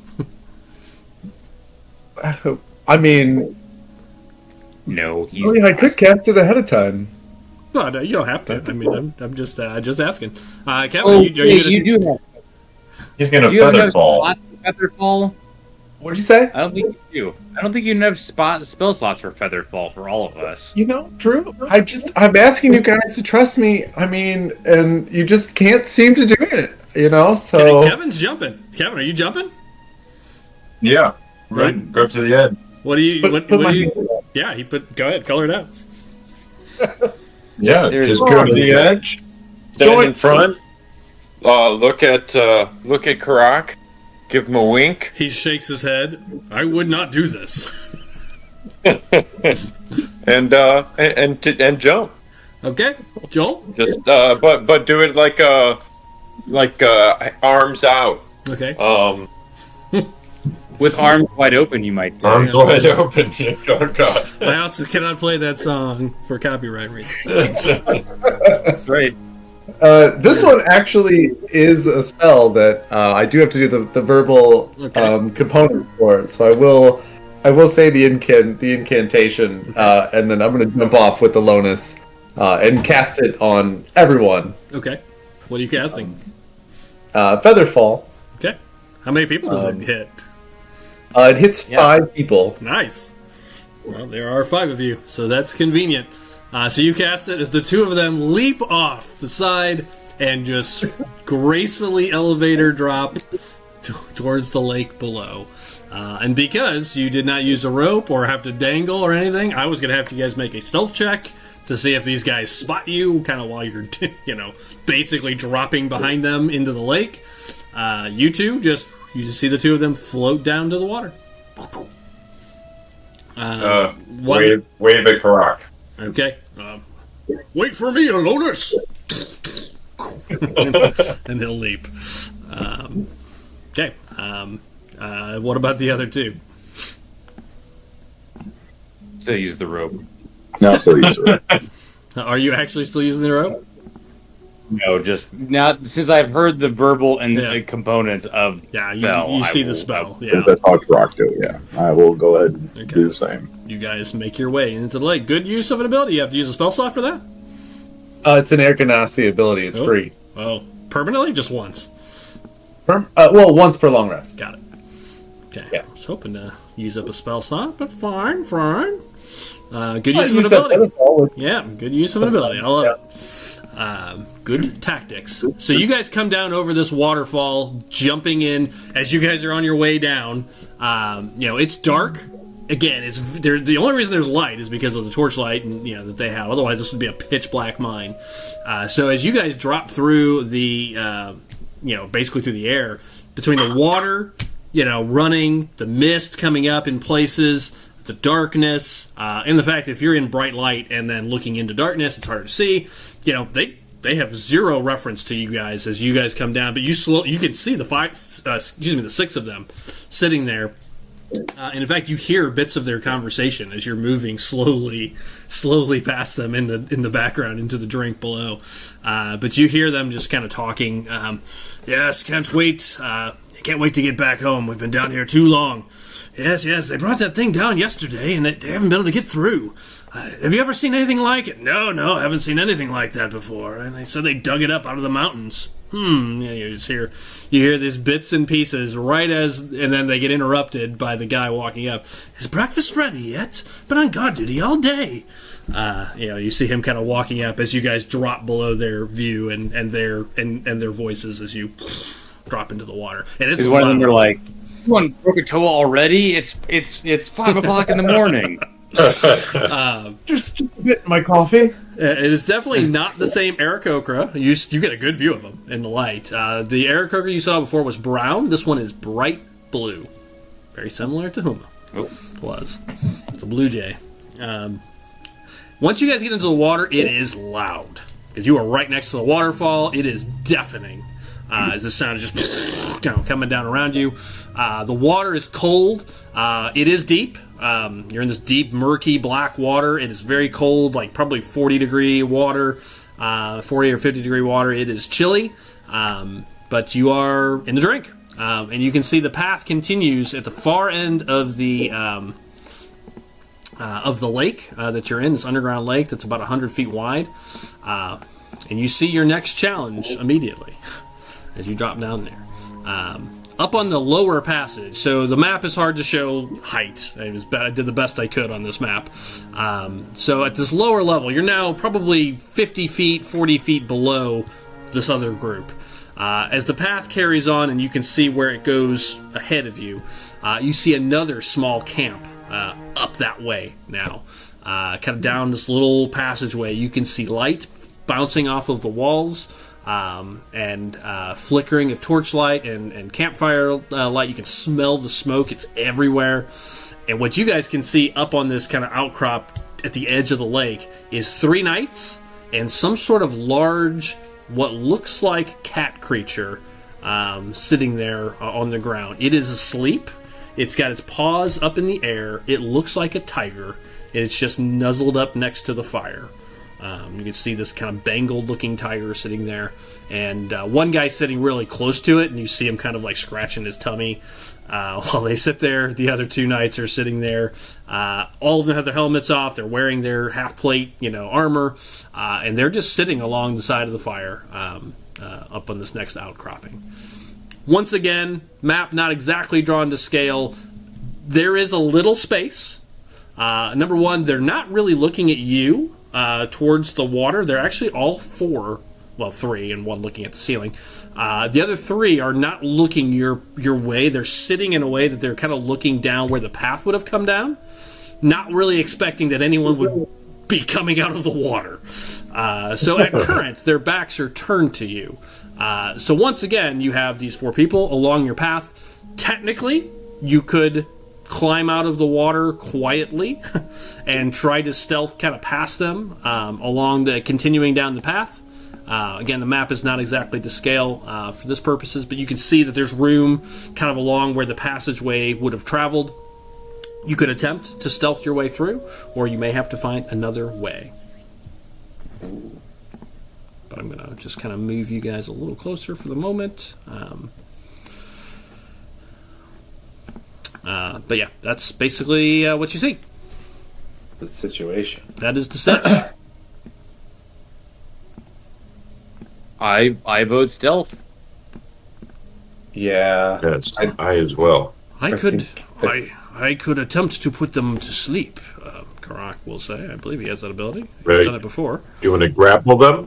No, You I can could. talk I could speak to them and put them You to gonna sleep. bore them? I could bore them to death. Yeah. No, I believe he has a spell for sleep. He does. He's used it before, and I believe it's a radius spell. Yeah, he could get all 4 of them. I could attempt to put them to sleep. He'll offer, just because I have Matt's character sheet pulled up. Or we could try to. So I am not the quietest person. Yeah, that's Yeah, so let's true. put him to sleep.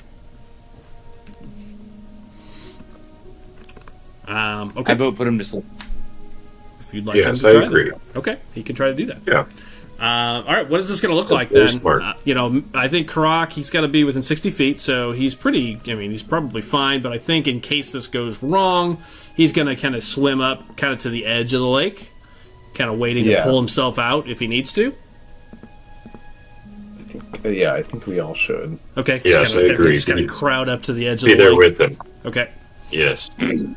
Okay, so everybody starts. Everybody doing that? Anybody staying back, or I would say arrows and bows would be nearly impossible to fire while swimming.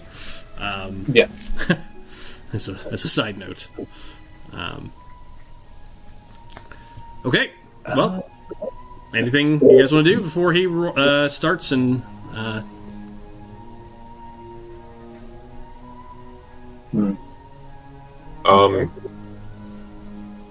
Actually, 1 second. Yeah, do the. Never mind. I'm good. I'm good. Thank you. Sorry. He looks around. Are you ready? Yeah. Cast level 1 armor of Agathis on myself. Okay. Cold water. Cold, yeah, extra cold water now. All right. Well, Karak will begin to whisper some sort of quiet song to himself, and as he does, you see kind of wisps of light sort of start forming around the four of them. We'll see what happens. All right. I don't think he's quite as good as you, Drew. It's a whiz save 13 for Matt. A whiz. Whiz. If ever there was a whiz. Yeah. There's a whiz. All right. Wisdom. Luckily, He's these guys away. have a great whiz. First one. Starts to fall asleep. Second one. Starts to fall asleep. I rolled the same thing twice. Third one. Starts to fall asleep. No way. On that one. 12 on that That's one. it? And the tiger. It's not really asleep. Oh, It's of course. enjoying the fire. Belly rub. Yes. The break. does not get the tiger. Of course, the three of them start to fall asleep and start kind of laying down and starting to move. Here goes the second roll. Failed. 2 failed. You see 2 of them just kind of fall, start kind of lay back, and one of them is the one scratching the tiger's belly. And as he kind of lays down, he kind of like curls up with the tiger, kind of holds it. And I'm gonna have the tiger roll one more time to see if it just goes to sleep with his friend, because that's what cats do. And so it does. No, mad at him. Be like, no, keep petting me. Yeah, it depends. So the tiger does seem to close its eyes, leaving only one person there. And you'll have a very short moment if you guys want to act. You see he's kind of looking around. Again, it seems like everybody maybe is like cooking. It's a little late for breakfast, but maybe they just came off of duty of some sort. It's unclear. They look haggard, like the group you fought. They look like they'd maybe been up all night. But you see they've got food kind of cooking and sizzling on this pan. As he looks up, he just sees that everybody's passed out. And you see his head kind of turn, like he's like, "What's going on here? We haven't even eaten yet." He starts to speak. Anybody doing anything? There's one left. Oh man. It is the guy on the left. The guy on the left. Far left, yeah. Oh, okay. The one just south of the cat. Okay. Joel, you got something planned? Well, I mean, I can't knock him out, but I mean, I can attack him. That's the only thing, because if we leave him alone, he's going to wake his buddies up. I mean, he's not going to go to sleep too. He's going to tell them like, "Hey, you need to get up for watch." I will bring him I can bring him for a swim. And now Karak will start climbing up to go grab him. Oh, he's going to try to be silent about it. Okay. Can the Aarakocra crew? Do we think not they can likely. see over? Yeah, it's 50 feet down in through the darkness. I mean, they'd have to be looking, and they seem to be pretty busy with having breakfast. So there will be a check. It will be a very low check that someone happens to be kind of looking that way. Again, no one's really expecting anybody to be jumping through waterfalls. I can try stealthing up there. Possibly. I could just suggest he goes and has breakfast with those other people. Oh, that's spell slot. It is a spell slot. It's a spell slot, but it is. I mean, it is less of a than him. You know, if he yells, if Matt can't get there fast enough, or Jason can't get there fast enough to restrain him, and if he yells, he may wake all 3 of them up. I'll give you guys a minute to think about it. Got one shot. I think Matt would start to do it. That's why I said it. I felt like that was in character, but I don't want to be I don't want to be the decision maker. So I will give Matt. I'll pat Karak on the back and give them guidance and to their stealth. Okay, if that's what they want.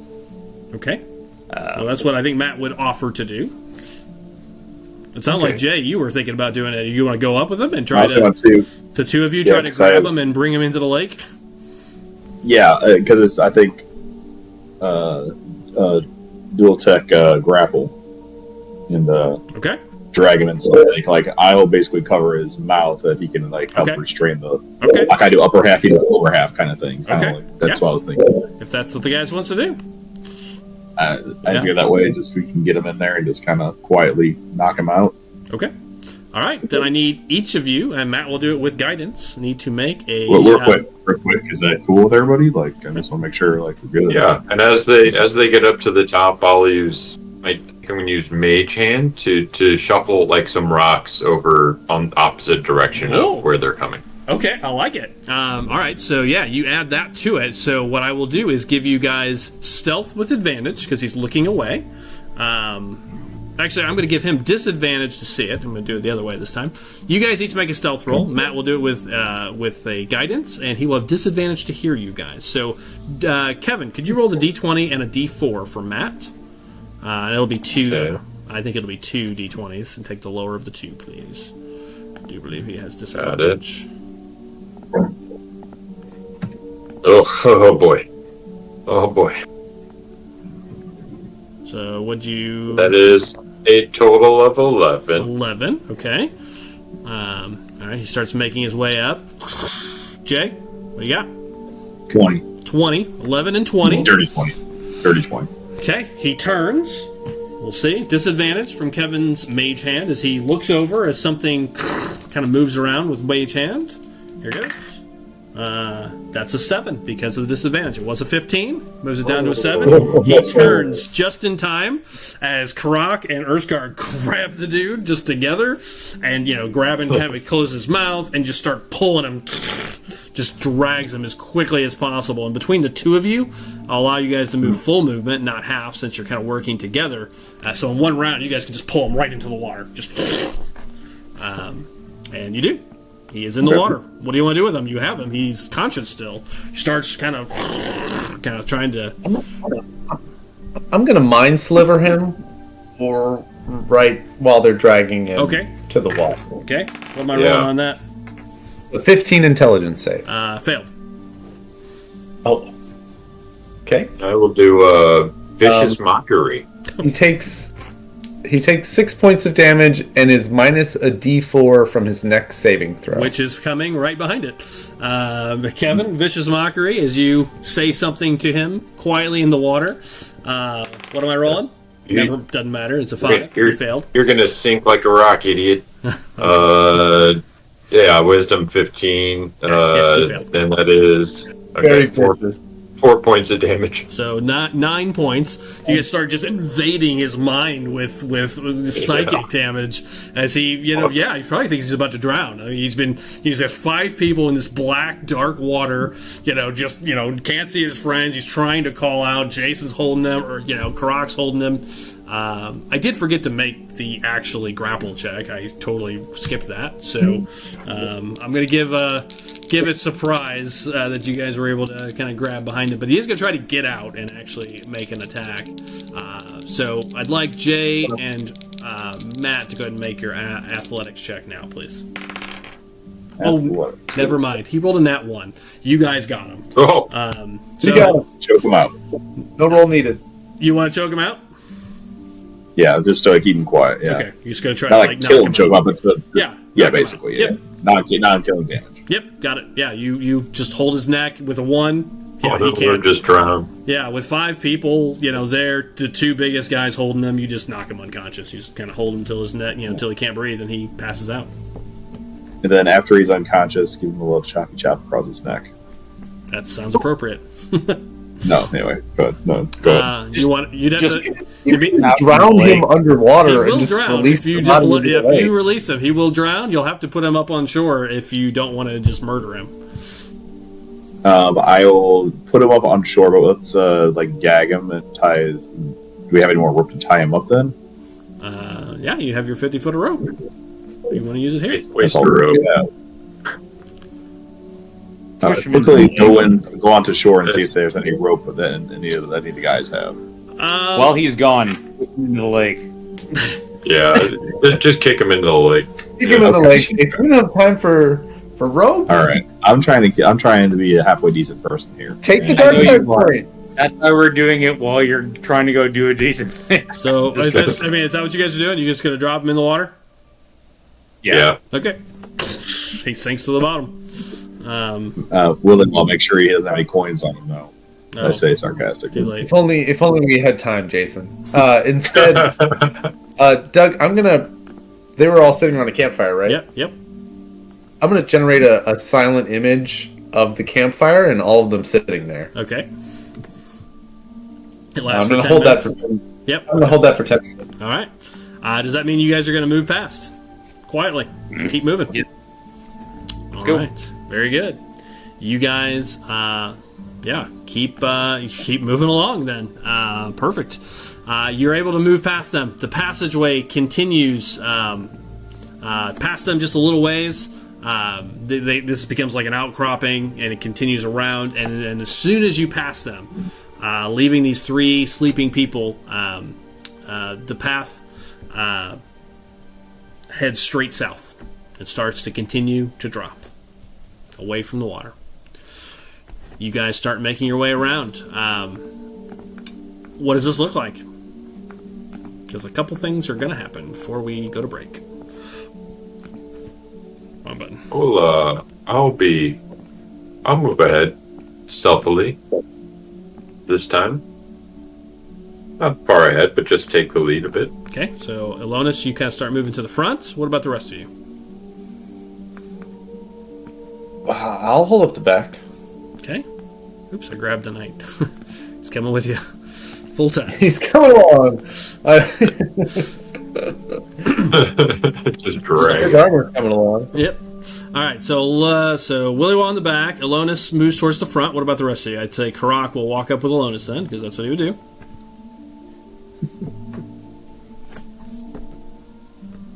Aaron? Yeah, I'll be up there near the front because I can see pretty. Although it's torched, I can see. Everybody can see. Everything's put up. Yeah, put me in the back of Willy Wall. Okay, and Sorry. then Urskar? Is 2-2-1-2 basketball formation, or Yeah, I think so. Zone D. Zone D? Okay. All right, you guys start making your way. So you're kind of all staying close together, it sounds like, based on that.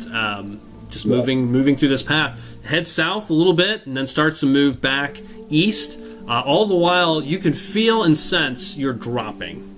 Just a little bit further. It's not a huge decline like it was at the waterfall. That was a pretty sharp 100-foot path that would have been slippery, and there would have been rolls. Making it down the path. Just because of how steep it was, and wet, and moisture, and what have you.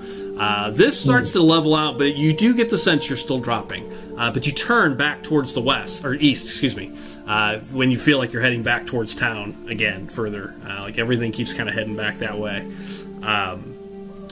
As you come around the corner, Joel, first you, and then Kevin and Drew, you all three sense something in the magic mana fields. Start to feel like a pulse, a wave, just a presence. And it's whatever it is, it's strong enough. Like normally you can't feel, unless you're in like a place of high magical kind of anticipate, kind of like a magical zone of some sort, something that's just charged with magical energy. You don't normally sense the weave of magic. Here you do. You start to sense it. It's gradual at first, but the further you start moving back towards the east, I got my directions all backwards. As soon as you start moving more towards the east, as the path kind of turns that direction, you feel it almost immediately. It's almost like a light switch turns on. You start to feel this sense. And Willy Wah, you have sensed it before. Ooh. Very specifically. You sensed it in Dax's shop. Yeah. Oh yeah, the crystal. Remember, he said he found it in the mines.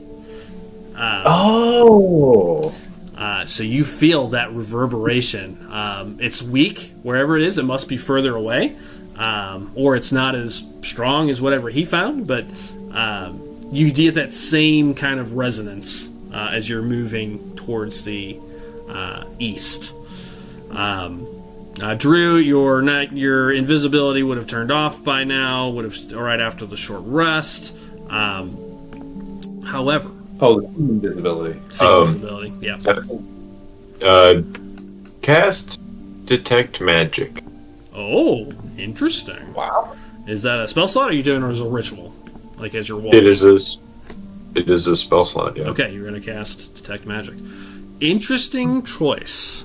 So first, let me get the last description out, or as you guys are walking, as you feel this. Drew, you feel it. Again, Joel, I think you feel it first because you were like attuned to it a little bit more. You got that close to it. But the other two, you guys feel the sense, and as soon as you do, I guess, Kevin, that's when Alonis like kind of stretches out his senses further, trying to detect what it is. Aaron, you hear a voice in your mind. The stars are dim. The veil thins. I cannot hold him much longer. That's all you hear. Kevin, you don't. Nobody else hears that. Kevin, as you activate this spell, as you kind of stretch out, feeling for Lady Thistle, kind of touching into the magic, and your eyes kind of turn into this glow for a moment. You almost have to like kind of close your eyes for a second. As you do, like the entire cave transforms in your mind. You see moving through all the veins of this passageway, golden energy, just like literally like blood veins moving back and forth. This kind of just general glow, and it hums and pulses just back and forth. And you get to see these. They stretch out forever. For you, it is like it's just a bright chasm now that you can see like clear as day. It's like spider webs of veins all throughout. However, mixed within that sort of color of golden light that you see, you also see these green and red tendrils intermixing with them. Almost like if you can kind of imagine like vines choking like a flower. You can see these like green and red tendrils kind of wrapped around some of the golden light. And in parts you can see it's completely like you can almost see gold, and then darkness. Like something like snuffed out part of it. And it's just this huge cascade of web of magical energy. And it's in the living earth around you. That's what you see. Wow. And it's beautiful. I mean, it's just it's just this cascading of light. And Drew, you hear that? Thank you, Lady Thistle. You say that? Yeah. You hear a voice return to you, Kevin. It's Lady Thistle's voice, without a doubt. This place is filled with ancient power. Tread carefully, little one. And with that, we're going to take a quick break. We're going to take our 5 minutes. Break it. So, we will be right back for part 2, episode 19.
Hey, welcome back, chat. Good seeing everybody. You're listening to When Bards Attack, a live D&D podcast. Right now, you're watching us on YouTube and Twitch, but afterwards, you can also check us out on Spotify, and you can check us out usually 2 episodes, usually the day after on a Monday is posted. After that, if you want to follow us on all the socials, we're on Facebook, X, and Instagram. You can find all the information about the podcast on those and where to find us. So make sure you also subscribe to our Patreon, and then like, subscribe, and smash that notification bell. Back to you, Doug. All right. We are back to part 2 of episode 19.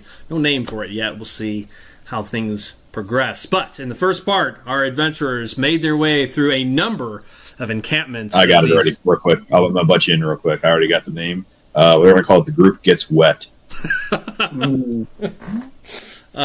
Okay. We'll let that one stew a little longer. The group is soaked. The group gets Done. All right. So. the group goes skinny dipping. No. Leap of faith.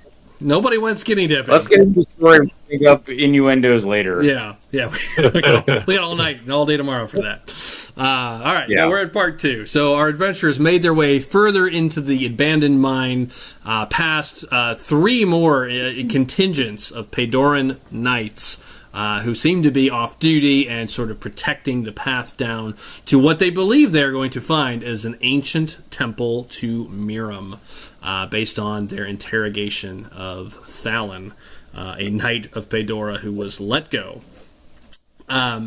You guys have made your way further in, and as you travel, the last where we left off, Drew, you heard a voice that said, "Stars dim, the veil thins. I cannot hold him much longer." You hear those words, and then Elonis activated his detect magic, and you can see that there is some sort of magical energy just cascading through the living earth around you. But there's clearly two different magic types. So as you kind of detect the magic, you see this golden light that you can sense is radiant and pure and full of life and energy, Kevin. Whereas there is an intermingling of kind of blacks, reds, and greens, kind of almost choking out some of the gold, and you can sense necrotic energies and death.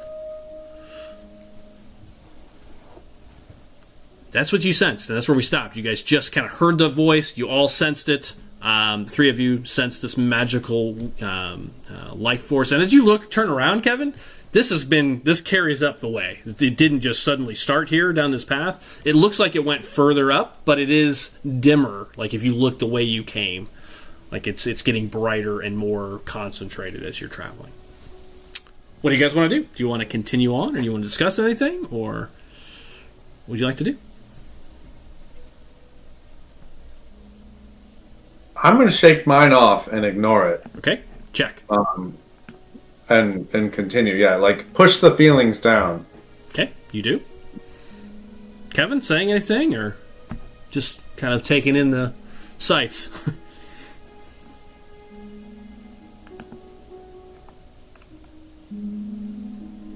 You're muted.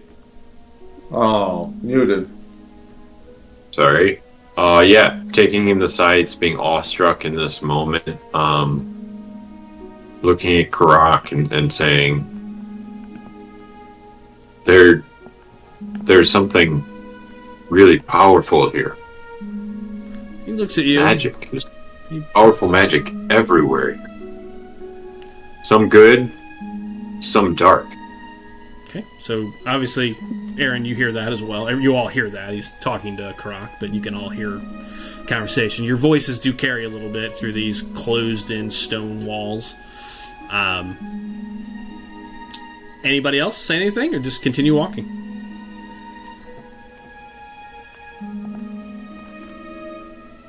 Continue walking, yes. You continue walking. Drew, as you guys continue on then, you hear more words. You don't get the sense that there's any way to respond, Drew. It's almost like just it's like thoughts that are being had. But you hear two other things as you're making your way further down. The first, as you continue forward, you hear the words, "The threads fray, and when they break, the world follows."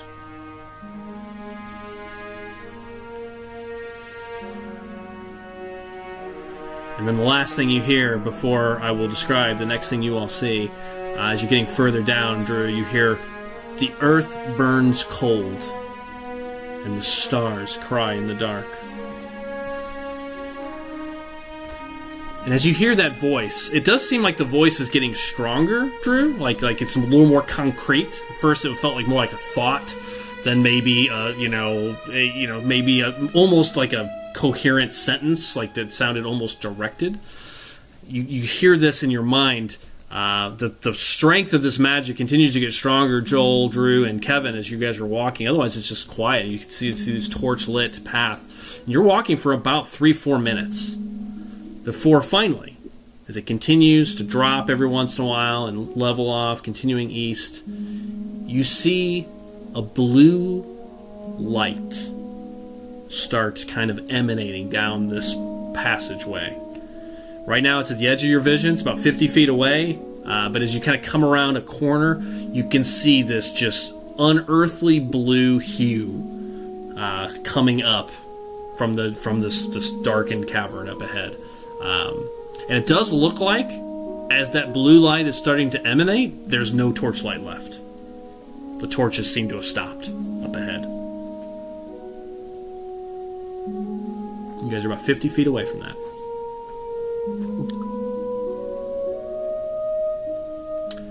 Kevin, how long does Detect Magic last? 10 minutes. Okay, so it's still on. You would see that light is magic. It is pure, radiant magic. Like a light spell. A light spell. A light as in light side? Or... No, like a physical light. Like the an spell, actual light, dancing lights. Light. Kind of dancing light. Yeah, like one of those. There's many spells that produce light, but yeah, whatever it is, it's magical in nature. Got it. Makes sense. You guys are 50 feet away. What do you guys want to do? You all see it. It's blue light. It's blue hue. Carry on. And it's in a separate room? No, it's up ahead. It is clearly coming up ahead. Oh.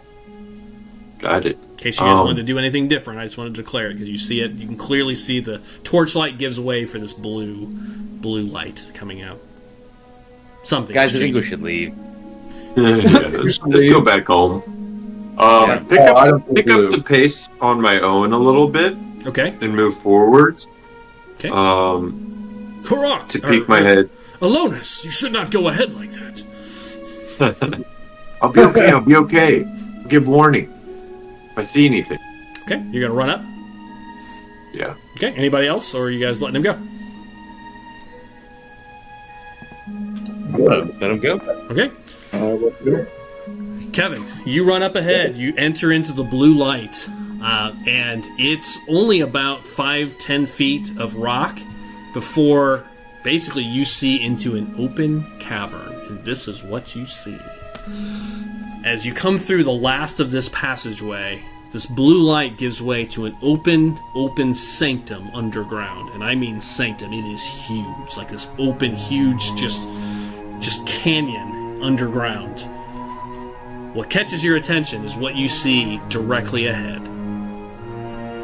Birthed out of the living stone is a giant, what looks like crystal palace. It looks like it's just infecting the stone around it and has just been birthed here underground. It is pure crystal, or like crystal and glass, and it's kind of like blues and silvers. It stretches up about 20-25 feet up from the ground up ahead in this canyon to create this wall of just pure crystal.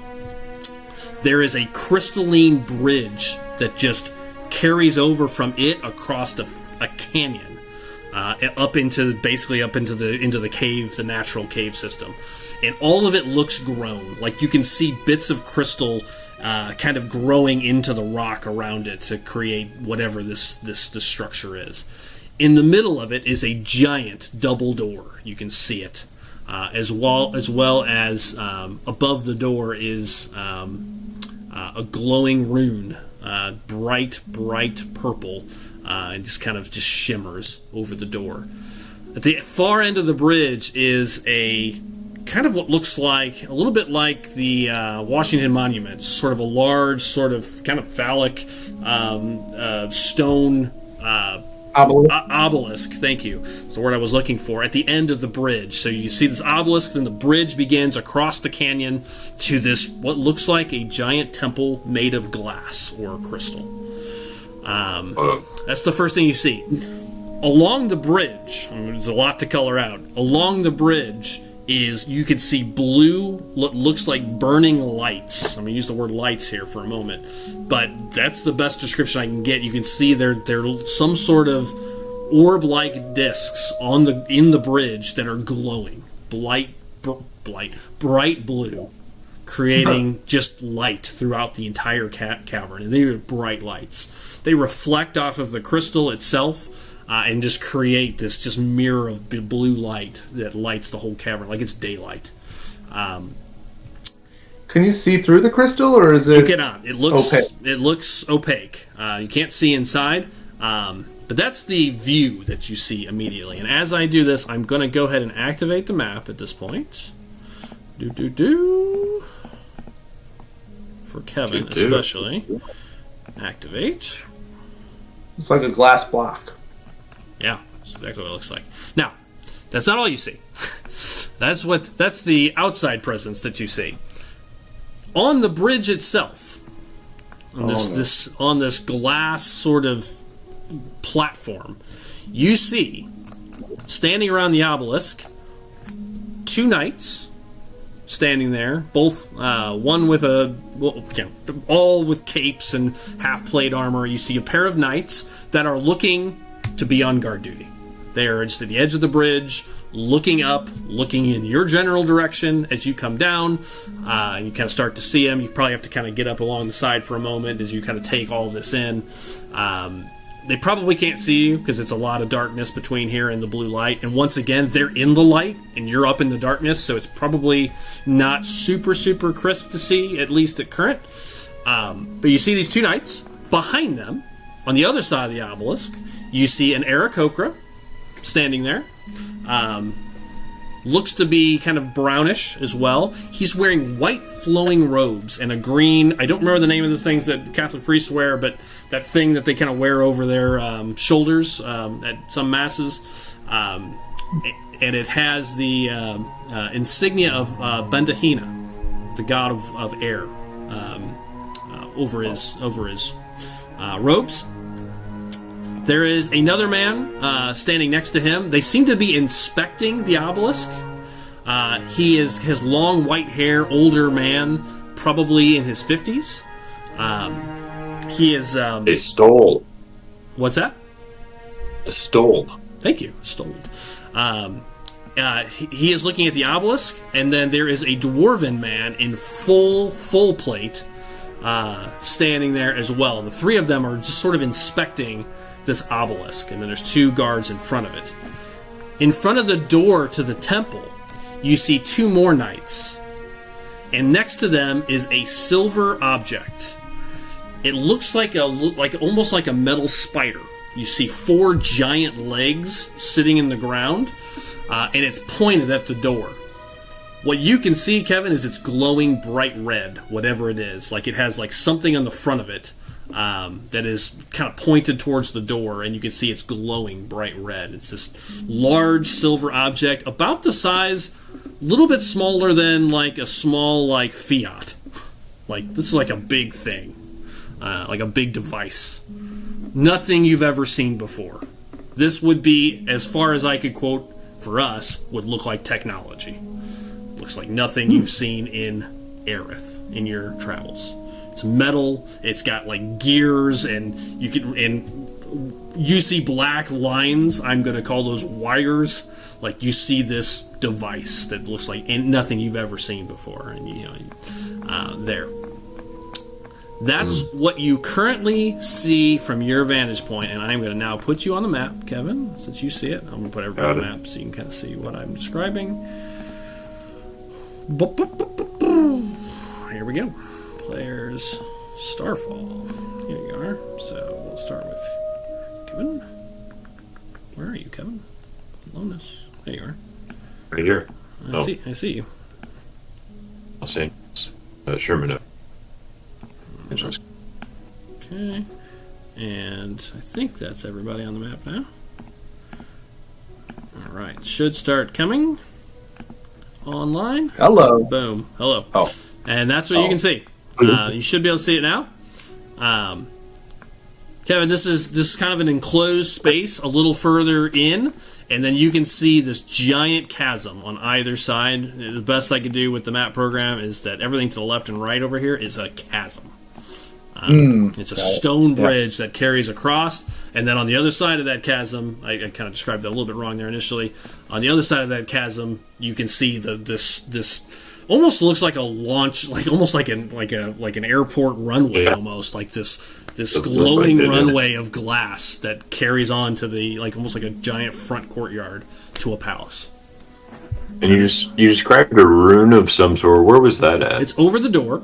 So it's right here over the door, and the obelisk is this thing that's creating a shadow, probably for you all, is right here. I'm going to take that shadow off, because it's silly looking. Just for grins. Oops, I had another one. Double shadow. That's what you guys see. There we go.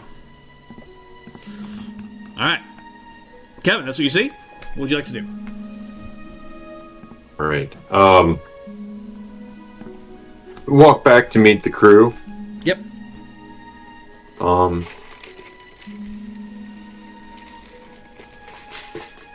We've got a lot of company ahead of us here.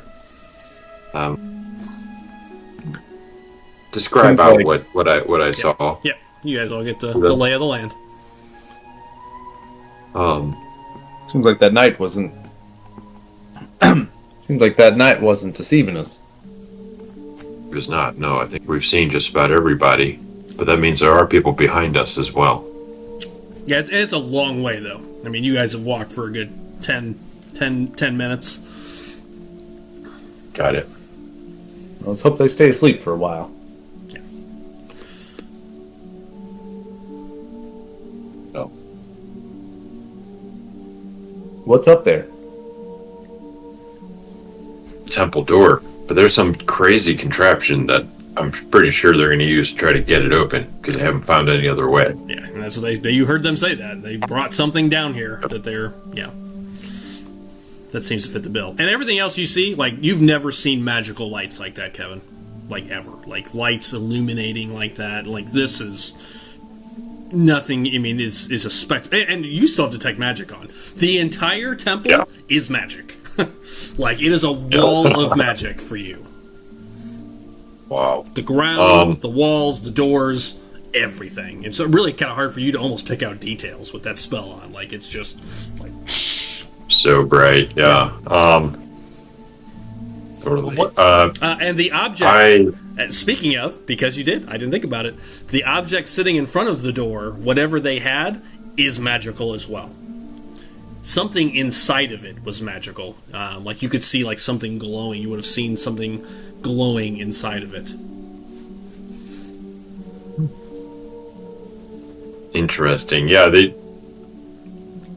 it appears we've stumbled into some sort. It feels almost like alien technology, just like we saw attack the city. Alien technology, you say? Not from around here. Much like yourself, yeah. What do you think's in there? Riches. Sure, you'll want to get in there. how do you all think we should approach this? I mean, Drew, you hear a voice. You walk the path of night. Find me before the shadow drinks the sky.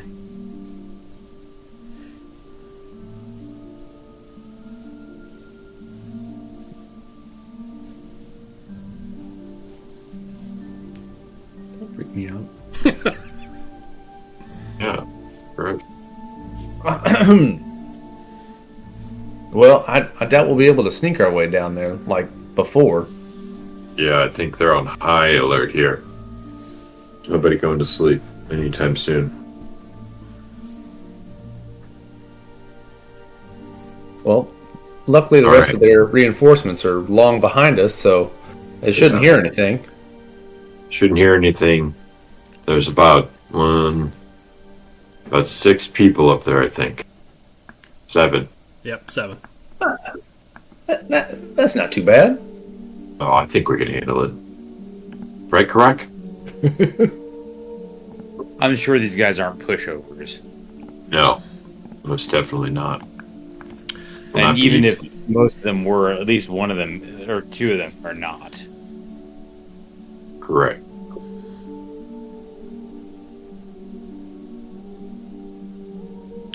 The Aarakocra was also carrying a staff, Kevin. Dressed like a Ah. priest and carrying a staff. Missed a detail there, apologize. At least one magic user.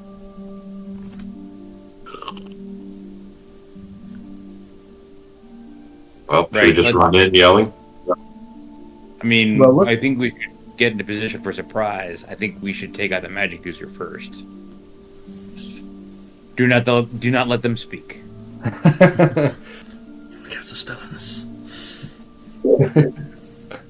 His staff! I told you to take his staff! Damn, I had that too. I got rid of it. Classic. Silent, Changing out your spells. yep. Changed how to spell it. I could definitely put to good use right now. So yeah, these are invading knights. I mean, there's no like chatting with these folks. No. We want as much surprise as we can get so we can get off some around on our own, I think. And then we're in. We don't want to walk up and just chat with them like Karak did. Yeah, that did not work out well for us. They're about, just for a frame of reference, they're about 275 feet away. Whoa! We is- are pretty decently ranged. Put you guys to about the 275 mark. We could do quite a bit in making them come to us while we make them come to us. Just get as close as possible. Anybody got anything else they want to do? Any ideas? I mean, I don't disagree with Alonis's assessment. I feel like if we started it off here, we could have Few attacks. advantage. Yeah, two attacks, and possibly drop the wizard before they even get into range for any of their spells. Exactly. And I have something called a spell I would like to use on these guys that will get one of them to attack the other. Yeah, let's. I am no good back here. I would need to charge. Same Your- with me. What? Your goal will be to take the hold action and Protect me. protect Alonis. Yeah. Well, this I am accustomed to. He needs lots of protection. He is very delicate. He's like a little newborn baby made out of glass. It's really funny. I'm just waiting for like the day where like Karak is like got you in one of those like baby Bjorns. Carrying you around. What carrying you around. What I like is that I don't know if I talked about this, but when we started making these characters, my favorite thing is as soon as Kevin and Matt described their characters and how they were going to interact, is I immediately saw the Witcher and the Bard following him around, except it's absolutely reverse, essentially, which to me is hilarious. That's really good. That's really good. I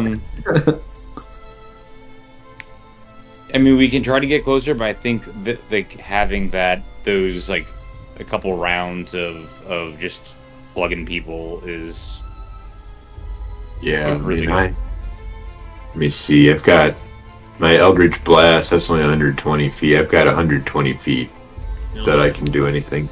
So you'll have to move in. I mean, I've got 600 feet of shit that I can do. Well, how about some of us move to 100, move closer, 120 feet, so move halfway in, while you and Joel pelt people from further behind. Well, what we could do actually is set up. Yeah, I like this idea. I like if your head is going where I think it's going, is setting up like a couple of tiers.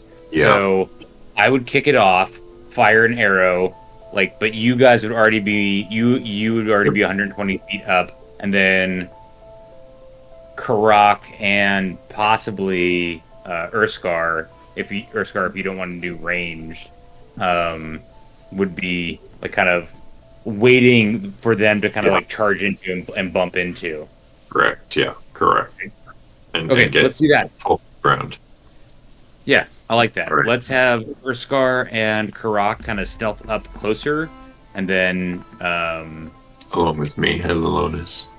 Along with you, Alonis, and Willywaw. I don't think you can be out as far as I can. I can. My shot's just not as accurate as yours. Yeah.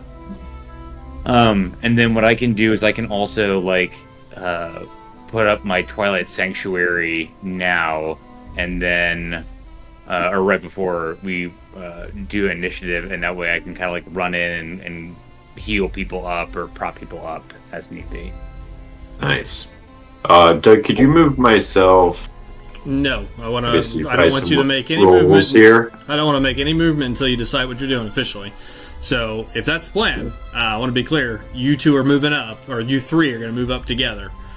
And we'll be making some stealth checks. That'll be step one. Yes? Got it. Oh boy. Yeah. Oh boy, Karak. Okay. I will give Karak a little pep talk of guidance. Okay. Got it. Don't swing your tail. Walk on your tippy toes. Try not to talk so loud. And he will be prepared to use a bardic inspiration if he needs it. Are you giving him a bardic inspiration? Does he have some? Oh, yeah, he probably would have some, yeah. If you want him to use one for himself, yeah, I could do that. I think, keep it on hand. This is worth it. So, features and traits, let me take a look at his character. I mean, he hasn't used any, I don't think, since we rested. Nope, he's got 2.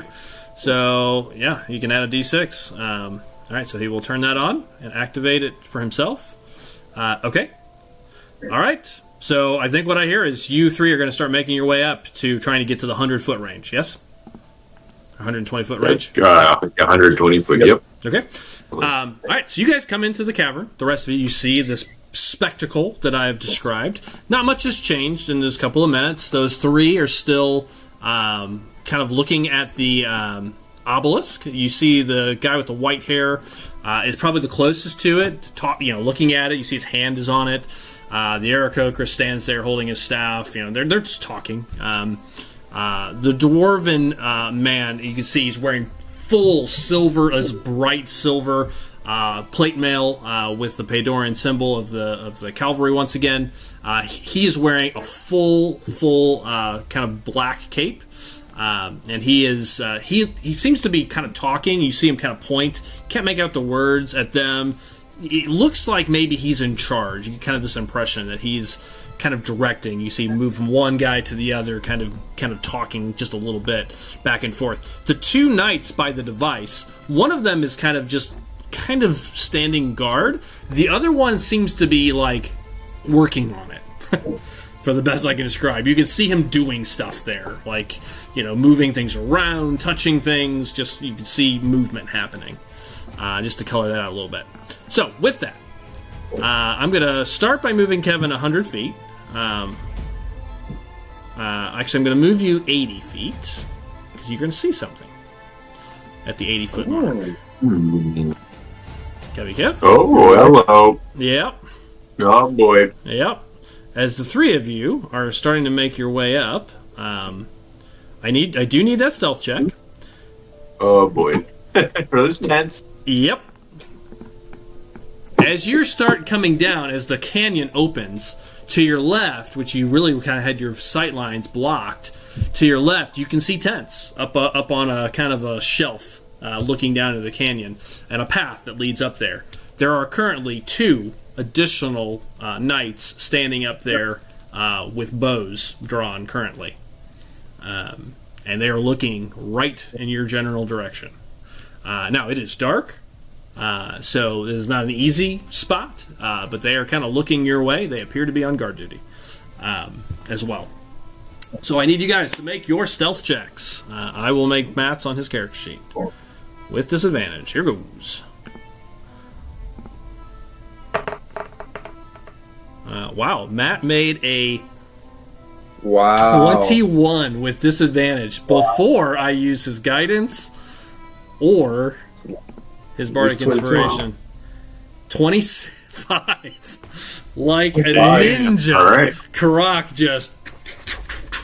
He's on the hunt. Inspired. Now, does he have to decide to use... I've never played a bard, personally. Does he have to decide to use the inspiration before he rolls? No, you can hold on to it. No, yeah. Okay. I'm going to take everyone's word on that, if you want to check. Can hear gains inspiration die, 1d6 for 10 minutes. The creature can add it to one ability check, tactical, or saving throw. This can be added after seeing the roll, but before knowing the outcome. So he sees the 25. I feel like he's going to hang on to that. Feels pretty good about it. Okay, Jay, what do you have? 21. 21. Kevin. 28. Wow. Good rolls. You guys are silent as the grave as you make your way down. All right, the 2 guards that are closest are gonna with disadvantage try to spot you. First one, a 4. Second one. He's still eating breakfast. Well, was a nat 20. Disadvantage turns that into an 11. So neither one of them have spotted you guys as you guys quietly make your way down the land bridge. You're coming up to the canyon. At that round, they are the only ones that have even a chance of seeing you. The next round, the other group... actually, no, they were looking up there. I'm sorry, I already described that they were looking up. I'm going to make their check. Same roll. Wow. It would have been another nat 20, and that gets turned into a 15. So they do not spot you, and the other guy, a 15. So 2 15s. So those 2 at the bottom almost spotted you guys. I mean, of the groups, they definitely maybe saw some movements, heard something, etc., etc. I'm gonna make one other roll. Drew, can you make a perception check? Willy Wall, can you make a perception check? I know you got a 17 at least, Drew. I did remember. Yeah, that's what I got. It's still 17. Got it. Hard to beat that. Jesus. Is it back? Come on. Is it back? It's never left. What'd you get? I rolled a 2. That's what I rolled. That's hilarious. Okay, got it. All right, you guys are at that range, so 80. You're not quite at 100 feet. I mean, you've made the stealth roll. Did you want to go to 120 feet? Now that you see that there are some guys up on this upper ledge, does that change your plan? You guys really can't discuss it, because otherwise it would, I would make some rolls. For sure. Your voices will carry down here. So I'm just going to have you each make a decision. Like, Kevin, that's what you see. Do you change your direction at all? I do not change my direction, but I cast a spell Okay, go for it. What do you cast? on this person. Okay, I cast. Well, he's 100 feet away. great. I'm gonna try to make a motion with my hand that Drew could see, that Aaron can see. Okay, yeah, you certainly can. That like put 2 up in the air, a number 2 up in the air, and point Okay, down the hallway. love it. And then at that time also say, make a motion to fire, like, to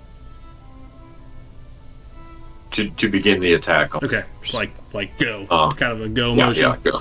Yeah. Go, exactly. And then cast Crown of Madness Oh, on this person. A spectral crown appears on that guard's head, okay. and it must use its action before moving on each turn to make a melee attack against a creature other than itself, Okay, got it. of my choosing. So I want him to choose to attack the Okay. other person who's next to. Got it. All right, so we gotta make some rolls. What's the save on it? That is a Wisdom 15. You start this encounter first and pull that up so I get these stats out on these boys. Why don't we while I'm in this screen, before I get too far, why don't we pre-roll initiative so we have it, please? I'm gonna knock those out.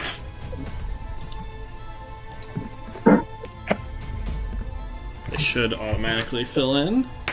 So I did this in the right order. And I'm giving you guys a surprise, so I'm doing these all at disadvantage. That's how surprise works in new D&D.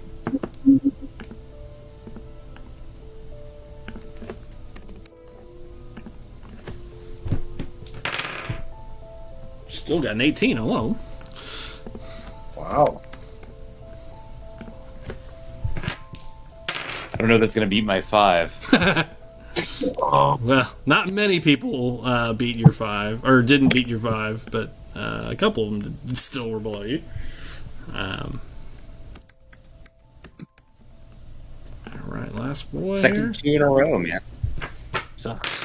Last one. Woo! Another natural 20 there that got rolled off of a disadvantage. That's 3 in the last, 6 That's a rolls. I'm noticing. It is a lot. Yes, Karak. burn him off now. Yep, on initiatives and perception roll. 18 for Karak. Alright, Lotus, conveniently, you are the first to act. So as you kick this off, you are with your 24. You cast on one of the... this guy? What is it? I'm sorry, you told me, but I forgot. Wisdom 15. Wisdom 15. That's a 19. Unfortunate. Oh! Rolled an 18 plus 1. Ouch. Alright, let me... You never get any spells off. That's not true. You get the good ones off that don't have save rolls, I suppose. Yeah. Well, no, I just mean save rolls. Yeah. Yep. Okay. Burn spells. All right. So you kind of shake your hand, see this kind of pulse of magic for a second. Unfortunately, you see the guy kind of appears over him, but he shakes it off. What was that? What was that? You hear him say, followed by Urskar, over to you. Well, actually, Kevin, any movement or bonus action, and your armor magnus would still be on at this point as well. Yes, that's correct. I'm going to just is there something behind this, one of these larger rocks? Yeah, there is plenty of rocks to until you get to the land bridge itself. There is plenty of rocks to take partial cover. Yeah, that's what I want to do. Kind of move to Okay. Yep. See, there we go. Actually, move myself. Okay. I just hide behind that rock, get myself some cover. All right, you will add +2 to your AC. Okay. All right, Jason. I want to do something similar, so I'm just going to move up here. Kind of like fan out a little bit here. Okay. Unless there's a rock over there. Okay. Kind of behind a rock. Kind of slowly move up as well. So Okay. hold it, and then movement, and then Any action? unless I get attacked. Hold an action, and unless I get attacked. Okay, so you're holding an attack if you get attacked. Pretty much, yeah. Okay, got it. All right. Or if I take the defensive defensive stance, basically, You could kind of do- just take that instead. You could do that instead. Yep. That is, then you I get will do that disadvantage instead. on any attacks against you. I will take a defensive stance Okay. along with hiding behind Got it. using a rock as partial Gonna cover. duck behind. Willywaw, over to you. Nice. I'm gonna No, actually. reach over and tap Aaron's bow, Okay. and I'm gonna cast concealed shot on it, Okay. Oh, smart. and then I'm going to run up the rest of my movement to finish my round. Okay, so go ahead and make any movements you need to make. You were not moving up with the group, right? You were staying back originally. Correct. Assume. Correct. Yep. All right. Go ahead and make your movement, and then you're done. Karak, what do you want Karak to do? I skipped him by accident.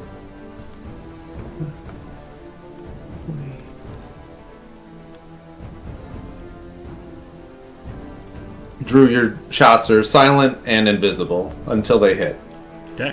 Cool. so you won't reveal your location when firing for the next minute. Okay. Karak, what do we want him to do? Drew, I'll let you Run up. continue to decide. So he's gonna run. Oh, they are going to move up to where Alonis is, and actually move right in front of them. If I can get that, you see where I am right Yep. here. Yep. Got it. And they're going to take the hide action for right now. Okay. Hide or dodge?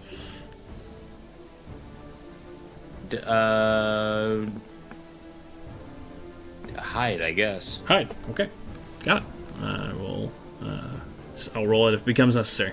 All right. So you guys charge up. Everybody but Drew acts before some of them do. So at this point, not much has actually happened. There's definitely some movement and what have you. I'm going to make some just random perception checks as you guys are taking some action and some movement. It's not quiet.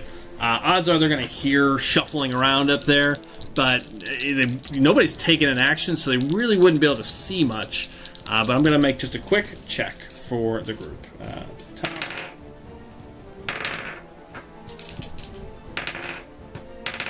On the bottom. Okay, yeah. So you guys are kind of getting behind the rocks. You hear some kind of some crunching of stone, and one of the guys up that I guess that Kevin cast at actually, since I rolled up there, and one of them did succeed. Looks down, kind of. There's someone on the bridge. There's someone on the bridge. He says in this strong northern accent. As the scouts, scout group, actually, no, he's the next to go. You see the Aarakocra kind of steps forward a little bit, kind of takes a couple steps away, kind of just looks at this point. Can't really make out anything. He doesn't have night vision or anything like that. Just starts to kind of lifts up a little bit, kind of lifts his wings up, kind of trying to check, but that's all he's going to do this round, and he's going to take the dodge action. Since he's kind of looking around, see if anything's happening. The man next to the obelisk will stop what he's doing and kind of looks up as well, trying to spot anything. Does not see anything. He failed his roll. But one of the guards in front of him says, "Yes, there's movement on the bridge. Get back. We'll handle this." And he will also this round just take a dodge action and partial cover. He'll just stay kind of behind the obelisk for a minute. You hear him say something to the man, to the dwarf man behind him. What is it? What is it? I can't see. And then the dwarf will respond at this point. There are men up on the bridge. As he...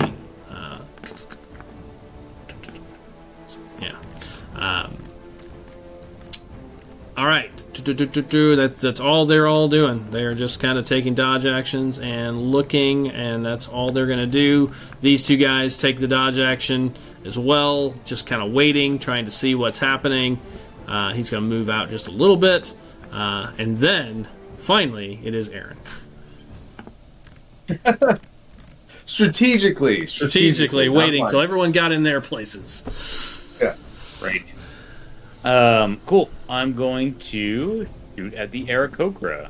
Okay, yeah, you see him kind of lift up into the air. I'm going to ask you to take that shot with disadvantage, please. Why am I taking a disadvantage? Because he took Wouldn't the it be dodge. even? Because he took the dodge action. No, he can, that's right. It would be even because he cannot see you. That's right. Thank you for the reminder.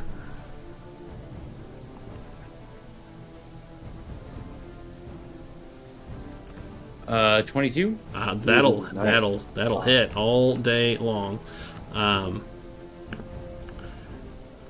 For 7 points. Okay, the arrow sticks into his shoulder. He says, it's this invisible arrow just kind of sticks in and appears. We're under attack! He says, Aaron, anything else?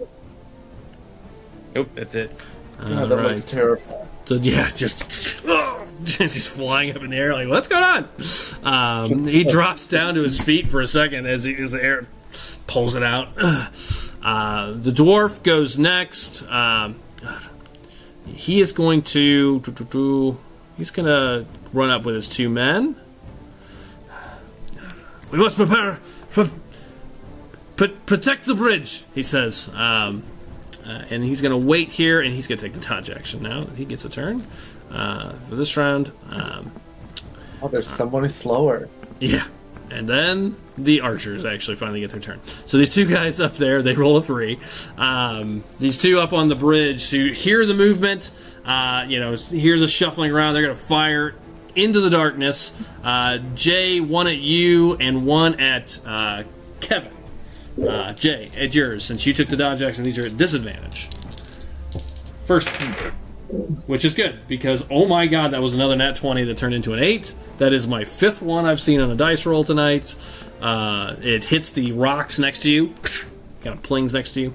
The second shot from that guy, also with disadvantage, misses. What's your AC, actually, Jay?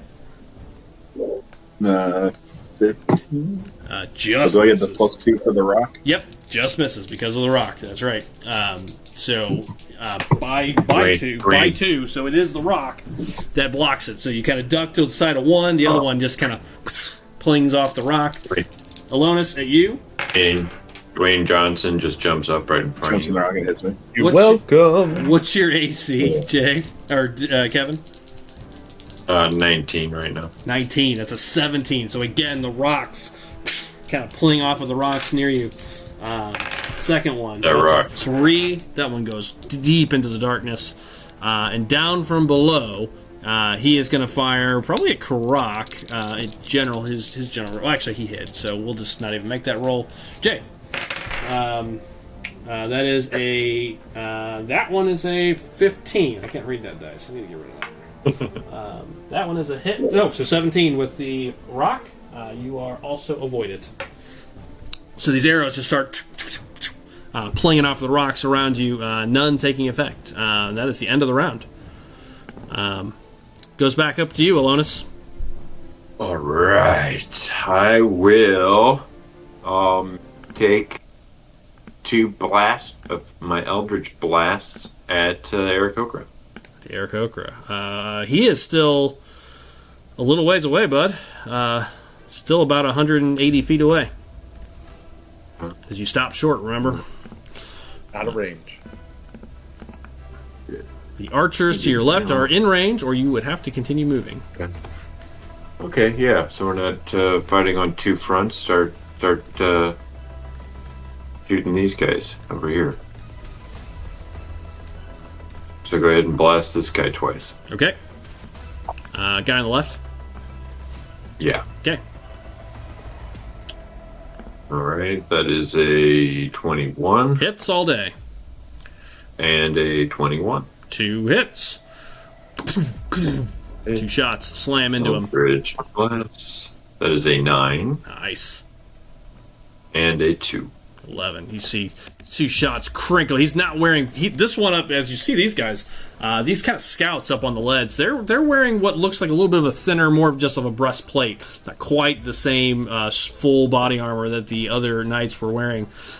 These 2 shots just spin him around like a top, and you see him kind of drop to his knees, heavily wounded from the 2 blasts. And you hear the Aarakocra, "Oh, a wizard!" You hear him say something as these 2 blasts ring out. Anything else, Alonis? Urskar's next. That is it. I think I'll just stay put for now then. So we can try to, like we said, keep picking people off before they get to us. Okay, smart. Okay, then Yeah, that's it. Okay, then Urskar, over to you. Just real quick, is there like a rock like right ahead of me that's maybe similar in size? After you pass kind of this rock encroachment, the bridge itself is clear. Actually, can I use my bonus action? I'm sorry. Sure. What do you want to do? I want to cast Hex. Okay, on. Place it on the person I just hit for now. Okay, got it. Deal. Jay, after this point, it is clear. Right where you're at. You're at the last line of kind of rocks that you can take enough cover from. I was kind of like just a smidgen up then, just right there. Still behind rocks, just not go as far as that. Okay. And does defensive stance. Okay. Go from there. You do have a bow. That's right, I do have a bow. I always forget I have a bow. Yeah, I'll take a bow out, and then I will pick up and take a shot then. Oops, I moved. Whoever's my nearest guy that I can find here. Okay, so what are you? The archers up on the wall or down towards the bridge? Just so we're clear. I'll take the one up on the wall. Okay, the guy on the left or the guy on the right? Kevin hit the one on the left. The other one on the right is untouched. I'll take the untouched guy. Please. Okay, square up. Square up. Okay, it's going to be just a straight shot. You can see him. It's actually, it would be an advantage shot for you because he is in the light. Okay. Which means you trying actually to see. I actually bought some arrows. You did. They're +1/+1 arrows. Thank you. I will pull that one out then. Okay, pull one of those. Yes. Okay. So we'll just add 1 to this roll. And this is with advantage, so you can roll again. That is already a hit, but... Draw the wrong one. That's all right. 22. Hit, for sure. And just add 1 to the damage as well. Okay. A 12. A 12 plus a d4 for your special bow. Because you have advantage. Only because you have advantage. You get the extra d4. Just a 1.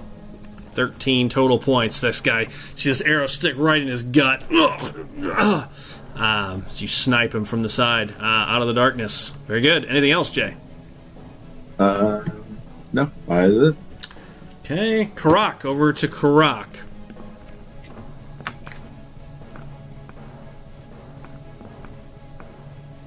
I don't think anybody's in range of their No. acid. No.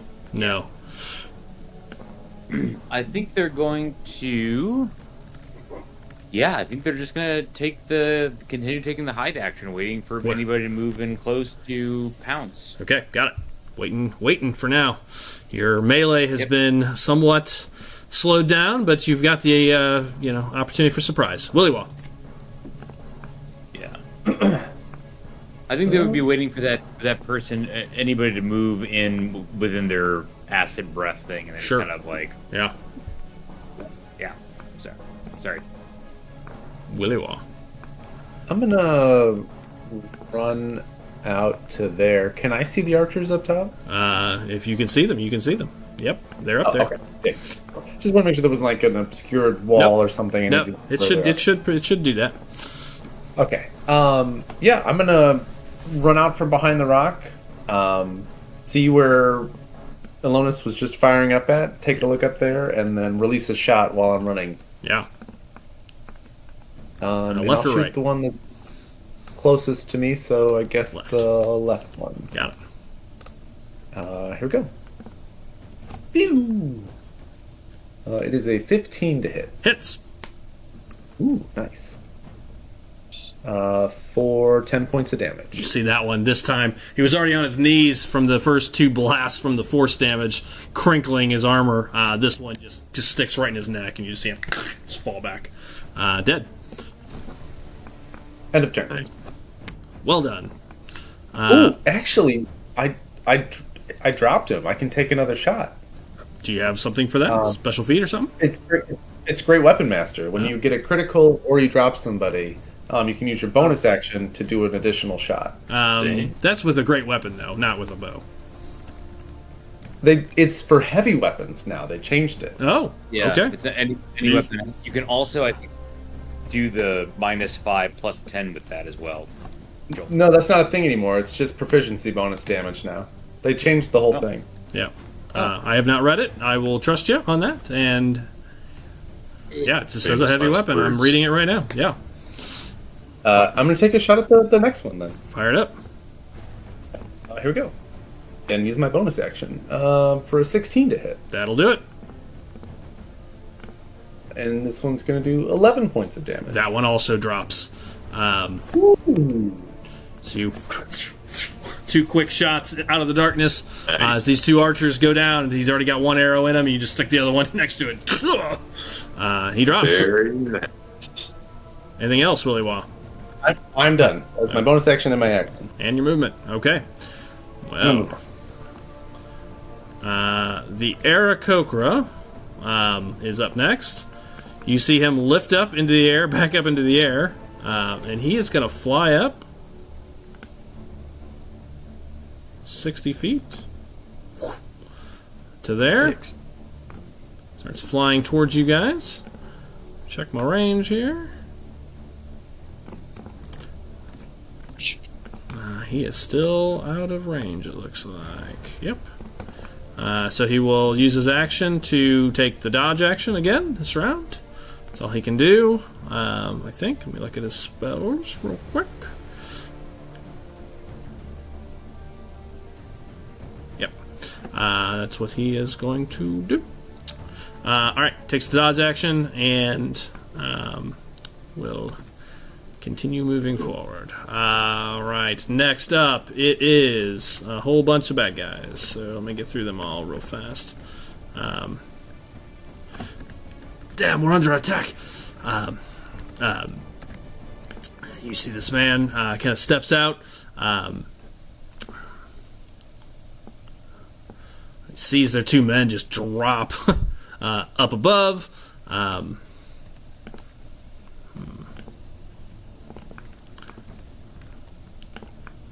going to think about how they're going to tackle this.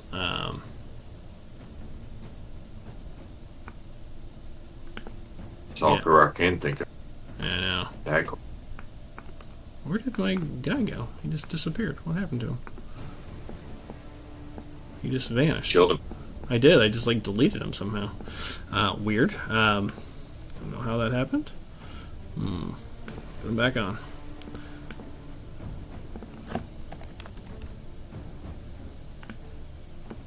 There he is. He can be back there. Okay, yeah, he is. I'm not sure what to do with these guys. How they would react to this.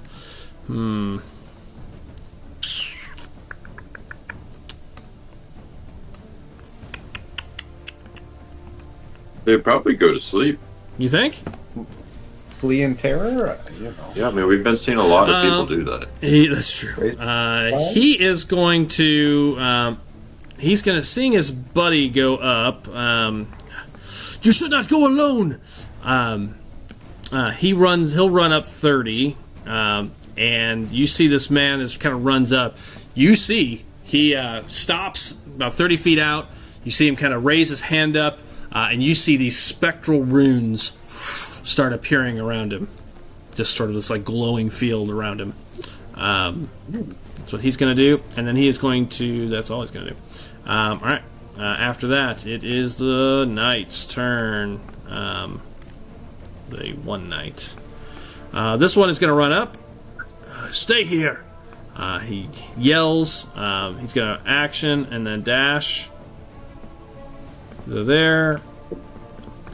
This one's going to run up with the Aarakocra and dash. I'll go handle them. Cover me, he says. And that's all they can do. Aaron, over to you.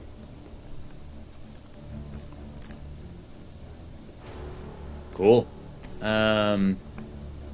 You said the wizard Aarakocra took the dodge action? Yep. Right? Yep. See him bracing. Okay. Just be straight.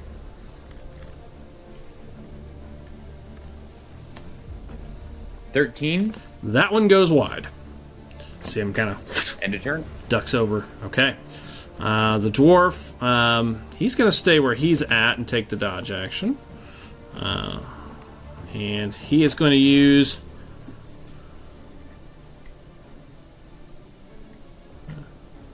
Okay, yeah, he is going to use one of his leadership actions. Get up there, he says, yells, and this guy is going to take an extra move action.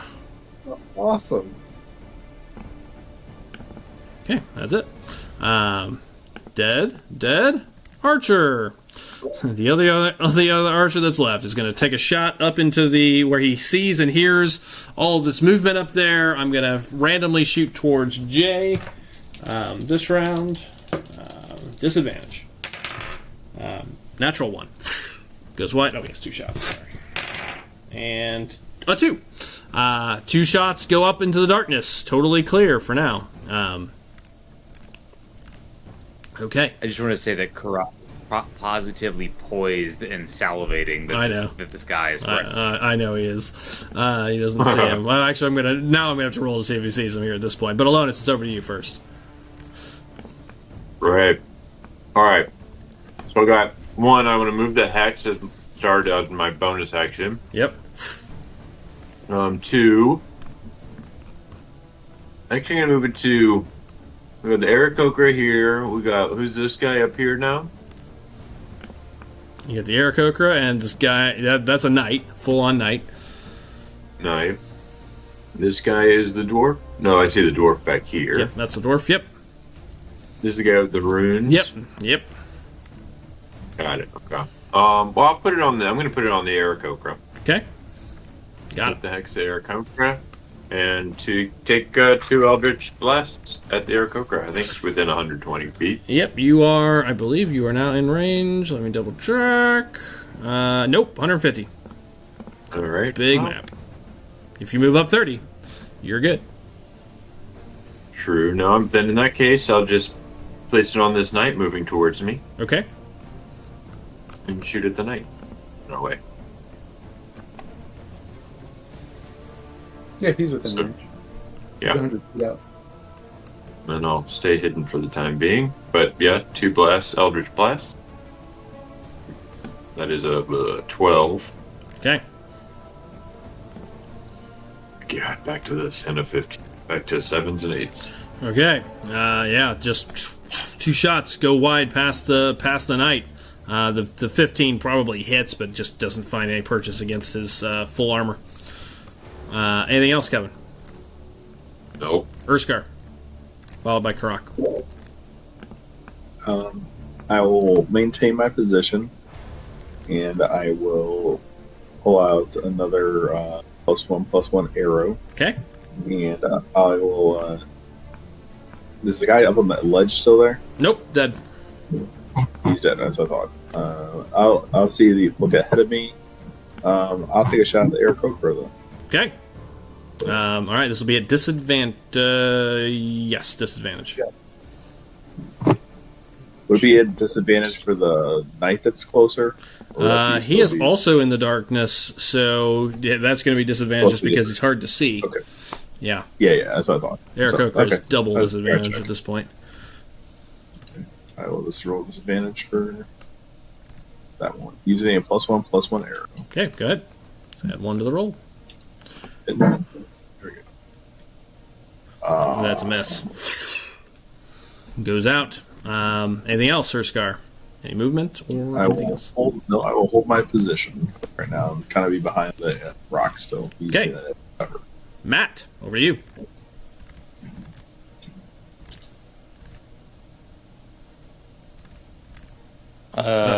Sorry, Drew. 4 minutes. Karak is still holding. Okay, he's gonna hold. Still hiding, trying to hide. Yep. Okay, we'll roll for surprise here in a minute. When the guy gets closer, Willie, over to you. Let's see.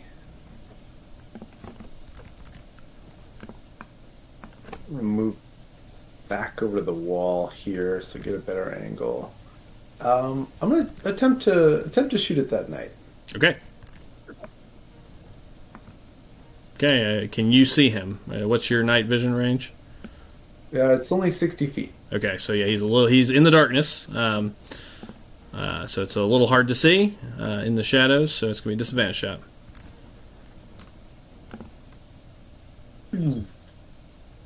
Well, that is a 20. Yeah, it's a hit. 25? And actually, I forgot it's a clean hit because he can't see you, so yeah. Oh, okay. Either way, it's a hit. Yeah, the first one's a 21. Yeah. 13 and a 16. Sorry, I actually rolled that backwards. Anyway, damage. 15, maxed out. Ow! This arrow slams into this knight. Still running. And you don't see that this one's bloodied. It kind of clicks into his arm and he kind of keeps running. Anything else? Nope, in a row. Okay. Over to the Aarakocra. He's going to fly up another 60 feet. Guy's trucking. Yeah, he just starts flying through the air. Actually, can I undo that? Yes, I can. There's an undo button until the other day. Oh. He flies out over the canyon. Kind of looks towards these rocks and everyone here. And let me check the range here. I think we're in range now. Definitely in range.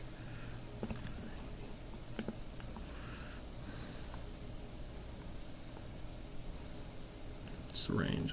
Oh yeah. Yeah, he flies out over, kind of over into the air. He kind of looks down towards these group of folks. Actually, he doesn't. Can I get Matt's hide roll officially? Kevin, can you roll a d20 for me real fast? Need to see if he spots Matt. This will change what he would do depending on what he sees. 18. Ooh, pretty good. And he has a high stealth of +6. You need to roll again, because unfortunately he still has disadvantage on his hide rolls. You know what? He's not moving. I'm not going to give him a disadvantage on that. I was going to say. I'm going to bend the rules there a little bit. I got 16 anyways. Yeah. So yeah. Either way, good rolled.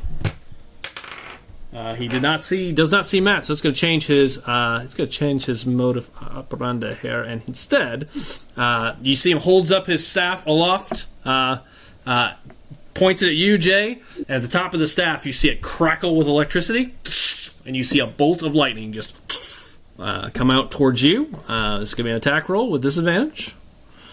Spell attack. Ooh. Snap, is he gonna witch bolt your ass? That's an 11. Jay, you see this bolt of lightning just kind of slam into the rocks next to you and just burn some of it away, but does not connect. All right, the other guy who's running up with him. 30. He's going to move 30. And you're not quite sure what happens as he moves into darkness. Drew, you would see it. Everybody else, he kind of moves into the shadows. but then he seems to move up much faster. Drew, you see him kind of disappear and appear further up, moving through the darkness. Disappears and reappears, that is. And he is going to. You see him lob. He just as he reappears, you see him just kind of lob towards you, Jay, and you see a bolt of fire just come towards you with disadvantage once again. That's a 12. Hits the rock next to you once again. Wow. Yeah. That rock is. Yeah, the rock has saved lives. All right, then it's the end soldier. With all the fire and the lightning, you can definitely smell the rock cooking. Yeah, the rock is cooking. Wow. You can smell what the rock is cooking over there for sure. The knight will finally move. We're getting sued. I'll take the rock for protection, please. He's going to move up 30 this round. And seeing he's getting close, he will take the dash action to run at Jason. Doesn't quite get there, but he starts running as he's been ordered to go up there. Aaron, over to you. Yeah. The wizard is not taking the dodge action this round. Neither of the two spellcasters are taking the dodge action. Yeah, so I'm going to shoot that Aarakocra because he's nice and up in the air. He is nice and up in the air.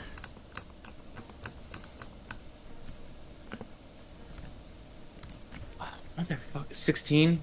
16. Hang on, let me find my Aarakocra. It's about to hit him, and you see you see it gets close, and he waves his hand, and you see a shield appear around him. Just breaks around him. Make him use a shield. That's good. Yep. Using up the spell slots. Actually, no, you can't see it, right? I'll have to look at the shield spell and see how. I think it's any attack that hits you. Oh, you can't see it because of what Joel. I don't think it matters. I don't think it does either, but I'm going to look. I because of his spell, I'm going to definitely make a check. Shield spell. That's a good point. It would be completely invisible until it hits him. Oh, you take when you are hit by an attack or targeted by the magic missile. Unfortunately, it doesn't say. So I'm gonna because Joel spent the spell. Did you spell it? Is this a cantrip or is this a spell slot? I'm not telling. Which is it's a cantrip. Okay, if it's a cantrip, I'm going to let the shield trump it at a level 1 spell. If you spent the spell slot, I was going to give it to you. You see it just right at the last second. He just kind of hears it, feels it.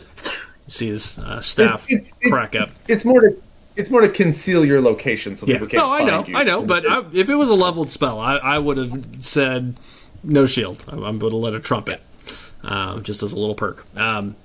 Drew, anything else?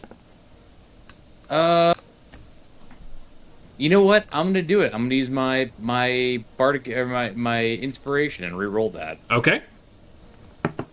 Oh, wow. Like it. Love it. Maybe he didn't see it. We'll find out. Nope, he definitely did. He definitely saw it. Yeah. He definitely felt it. Okay. I have not rolled above a 10 since the initiative started. So I'm assuming you're staying back where you're at, Drew, out of harm's way. Yep. Okay.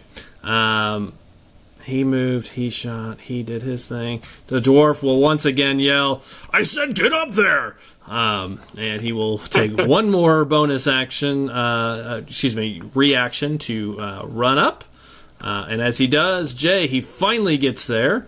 And he gets to take one swing with his over here. Wouldn't Karok's held action go off? He is not quite in range for his held action to go off. Karok's hiding. Yeah, he's hiding. He took the hide action. Regardless, he's more than 5 feet away. He runs up to Jay. He's going to take a swing. Here it comes. It's an 8. You duck out of the way. Hits the rocks next to you. That's a miss. Wow. These guys have just swung and missed many times. That rock is getting destroyed. Yeah, it really is. The last archer will take a shot at Jay. Did I get? I mean, these disadvantage shots are terrible. Miss. And miss. Arrows continue to pling off of the rocks and into the darkness, and that is the end of the round. Alonis, it's over to you. All right. I got Hex on this guy. I'm going to hop over my rock. Yeah. Ha and attempt to hit something. Okay. I hit the one guy once, but man. All right. So with my rapier, taking a swing. Natural one. Natural one. Yep. This is getting ridiculous. Your rolls have come back from the dead. That's for sure. All right. Just goes wide as you stumble over the rocks. Kevin, anything else? Nope. Urskar. Followed by Karak and Willywa. I am going to drop my bow, Okay. take out my trident, Okay. rear back, rage and yell, Okay. and stab this guy. Okay. Understood.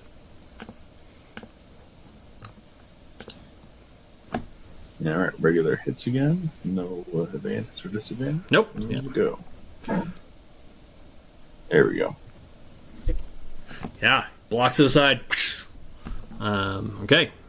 Jay, anything else? That was good. But my bonus action was rage, so I'm good to go. Okay. You hear a sound go off. Kind of just this thwomping sound, like a thwomp. And anybody that can see down to the bridge, you see the soldier has twisted the giant metal thing, turned it around. You see it just kind of rotates it a little bit. It is moving, like its legs are like. It's turning towards you all. It's kind of looking the other way now, and you see that it's just this giant red eye attached to what looks like 4 legs. Looks like a giant metal device. And you see this barrier of what looks like mystical, magical energy just kind of boom, go around him and the device.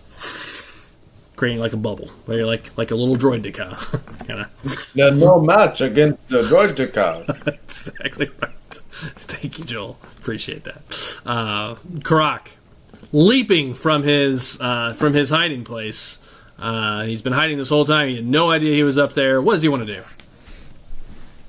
I think they're going to try and they're going to use their warhammer for a change. Two-handed, with a little rage. Yep. And use their warhammer and swing it at this guy. Got it. Okay. Got it. Now I'm going to rage, and done. That's been marked off, and he's going to take his swing. Is it reckless, Drew? Fuck it, yeah. Yeah, he gets extra damage. Yeah. He gets extra damage with it.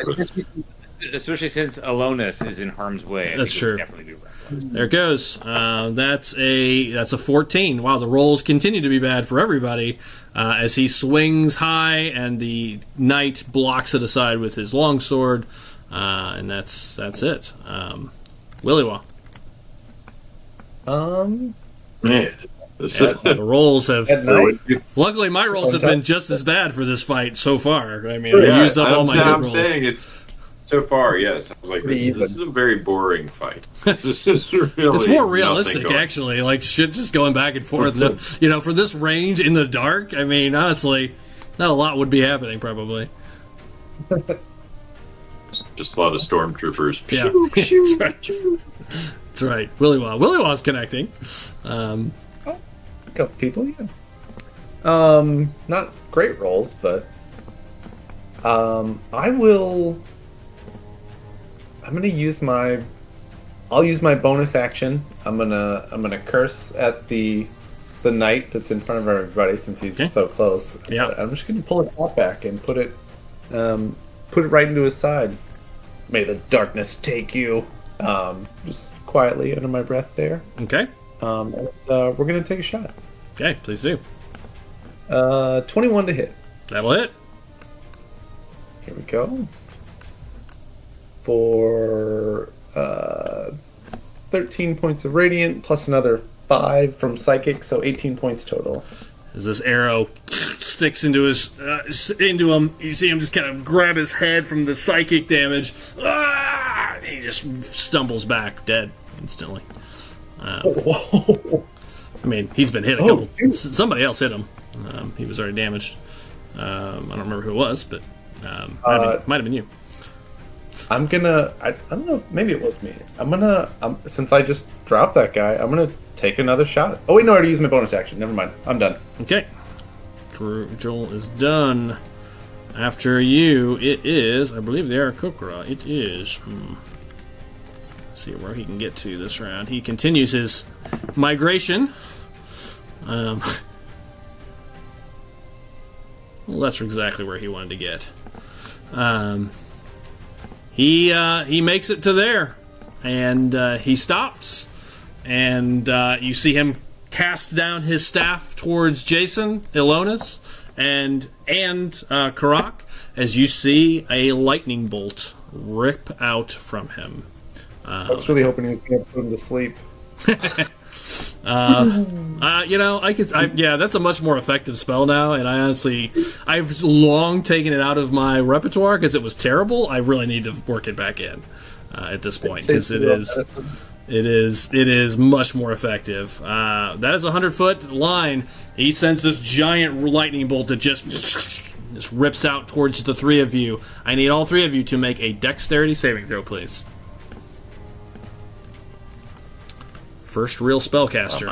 I cannot roll above an 8 ever anymore. This is just... I'm with you. Karak still has his bardic. You get to sit at advantage, Doug.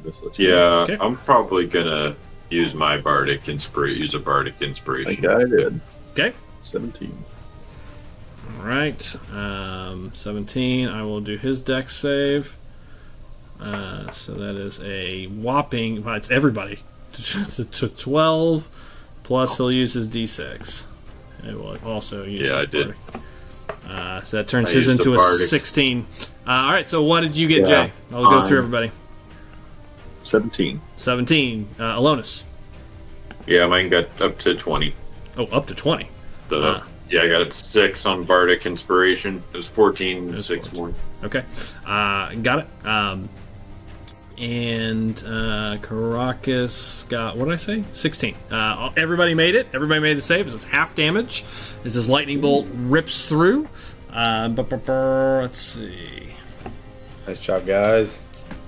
Yeah, bardic inspirations. 4, 6, 9.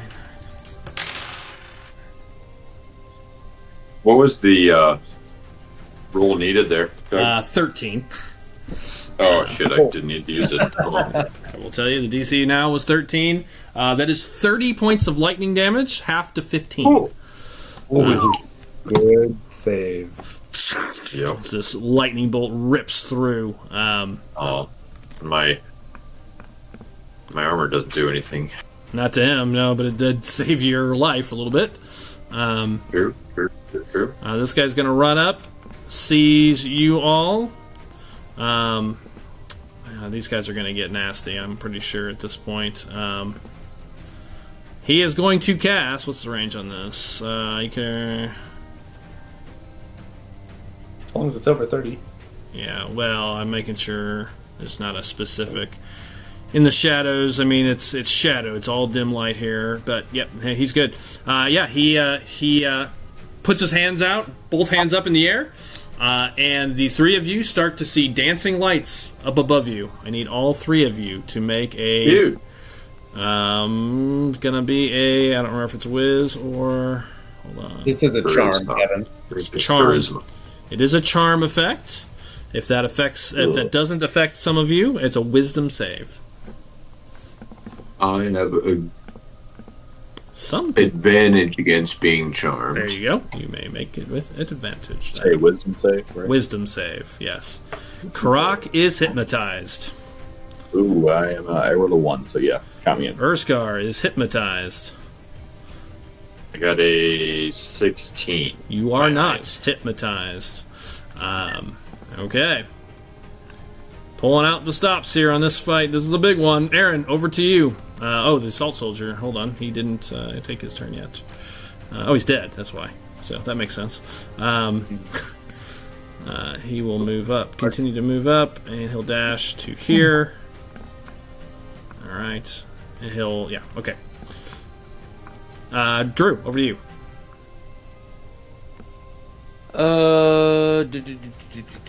Let me look at one thing real quick.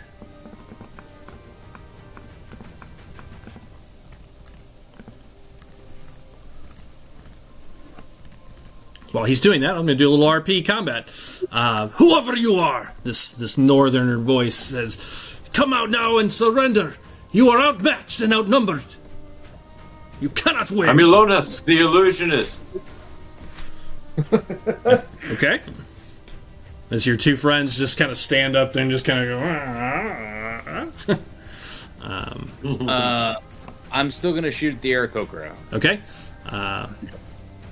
Shoot at the Aarakocra. So he says that. And Delonis, do you respond, actually? Just a little combat RP here. Yeah.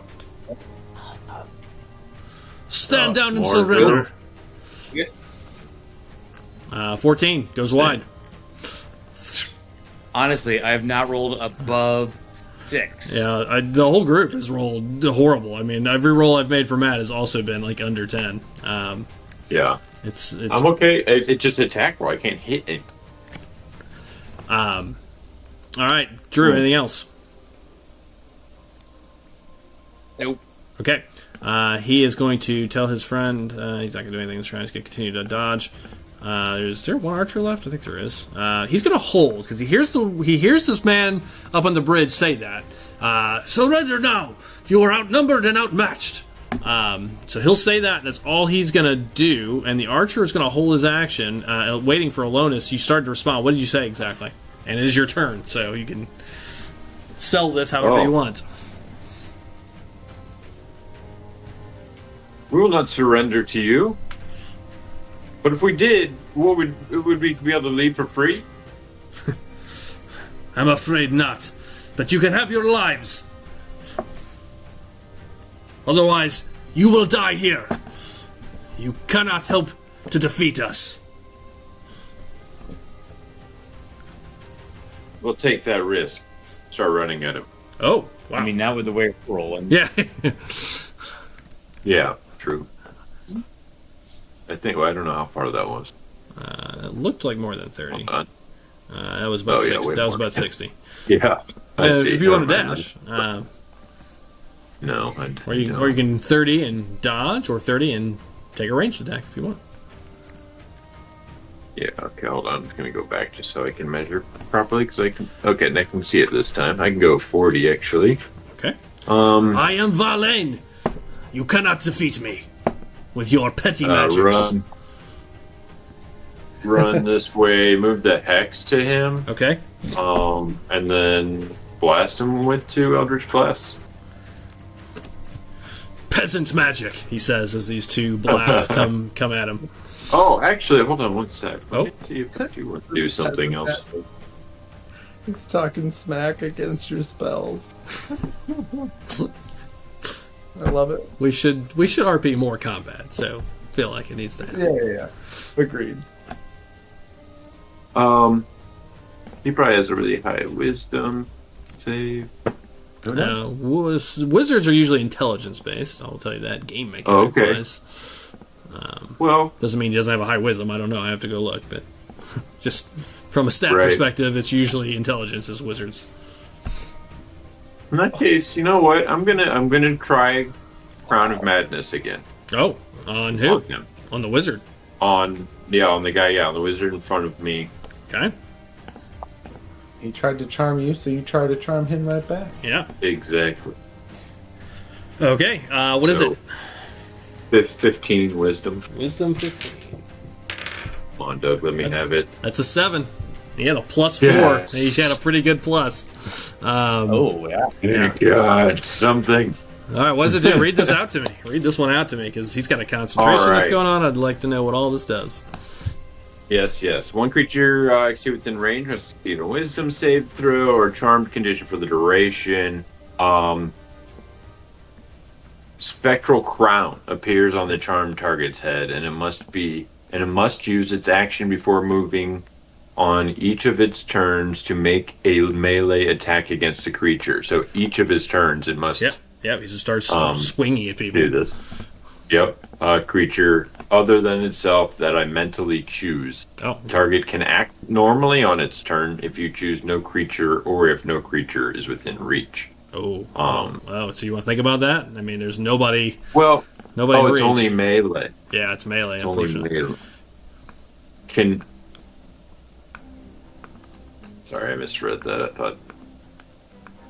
But I mean, on that plus side, you can have him run back to the, his buddies, and he'll be out of spell range for a while. Yeah, I mean, it will. Yeah, You can kind of start directing him towards his boss. Yeah, if you want. Yeah, I can make him run. I can also. Didn't work totally as you planned, but I mean, it's not like a bust.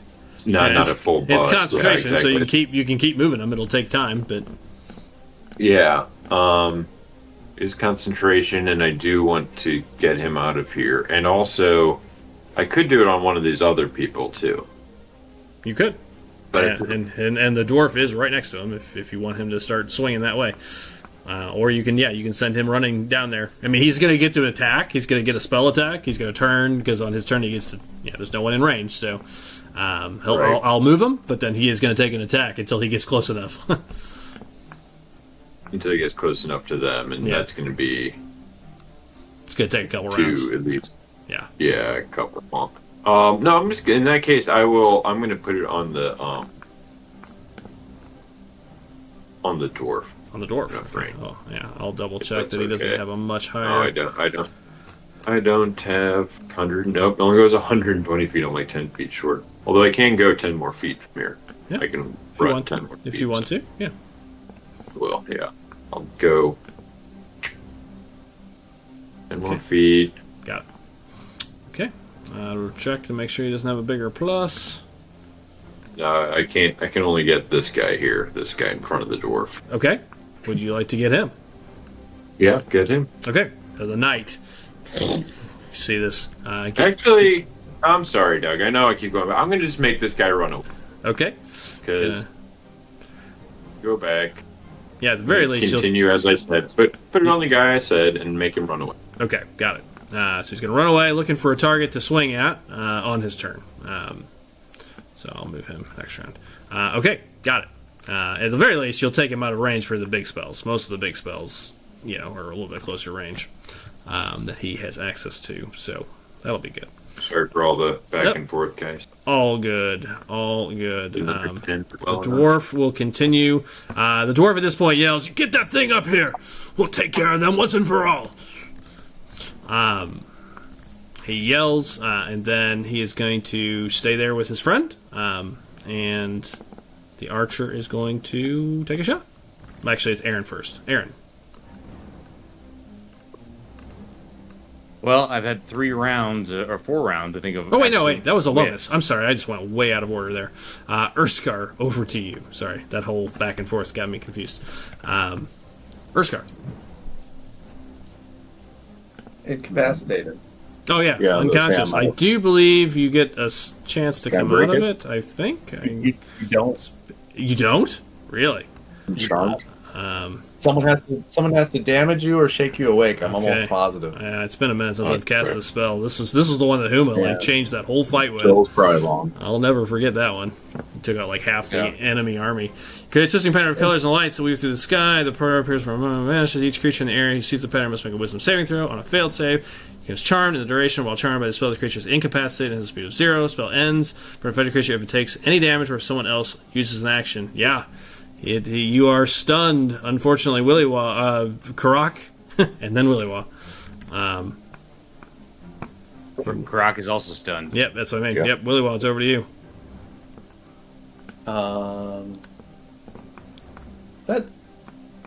That shield on the bird's gone, right? Yeah, I think, yeah. Okay. Just want to double check. Yep, I'm gonna curse at him and then fire an arrow at his face. please do.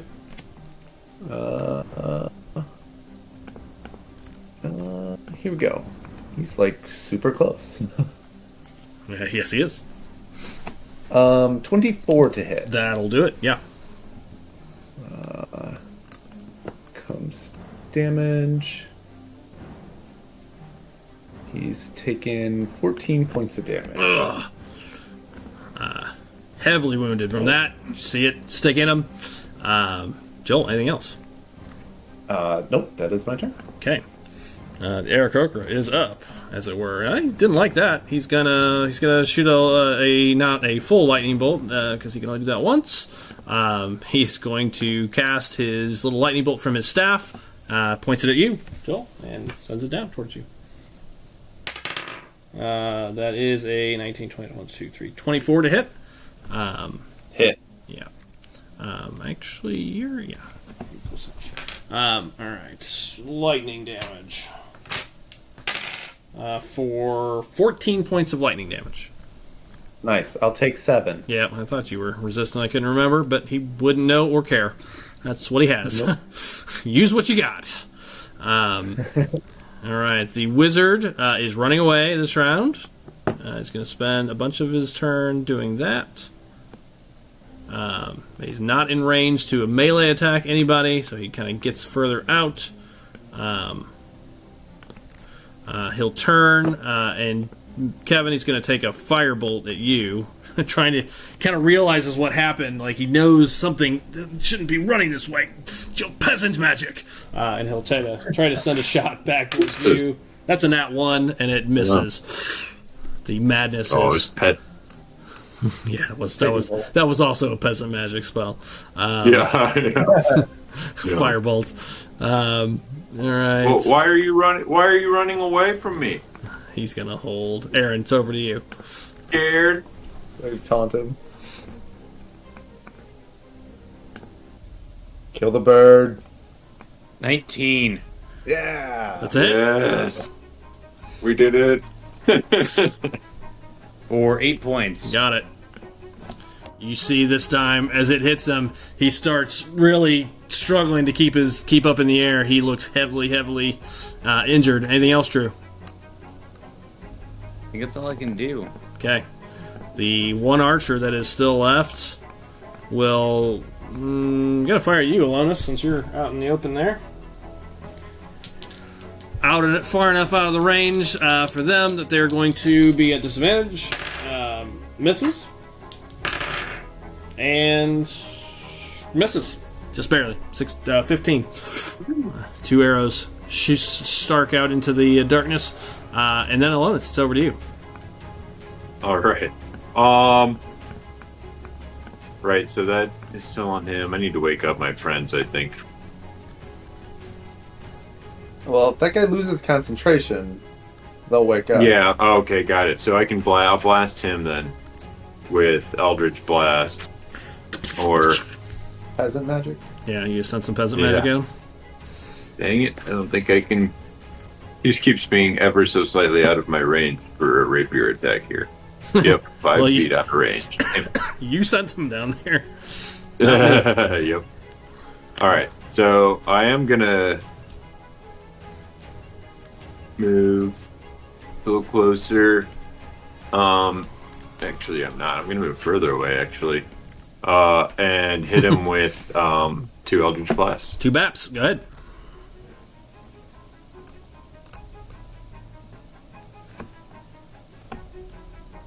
All right, 21 and a 10. On this boy, I don't think that hits. 1 hit though. Yeah, he's got All right, mage armor. and that's a on. 10. That's Max a out. 10. Max out. Big blast slams him back, and you see that he drops to his, to a knee on that one. Oh, damn. Not bad for peasant magic. Right. Importantly, it's a concentration check, and that is a 4. Hell yeah. The the tides are changing, boys. Yeah, the pattern drops. Okay. Alonis, anything else? That is it. That's it. Urskar, over to you. Just in time. Yeah. Yep. Just in Oh, time wow. to wake up. Oh, I like him a lot. just in time. Oh. Wasn't that one of your heroes' characters? Yeah, I guess so. Yeah.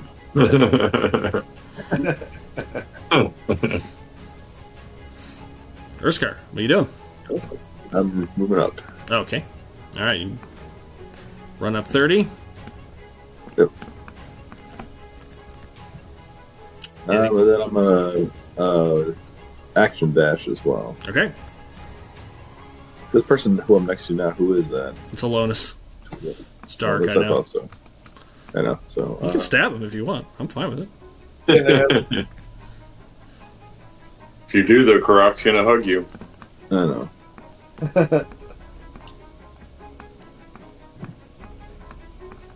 And that's it. Bonus action rage. Okay, got it. Continue your rage. Many rounds until we get blasted by this thing. Oh god. No. It's moving up. All right, Karak. Followed by Willywall. Karak is also going to follow suit. They're going to Action dash. bonus action, rage, and then action dash. Okay, got it. Starts charging. Or keep. Okay, got it. Willywall. Nice. Let's move up.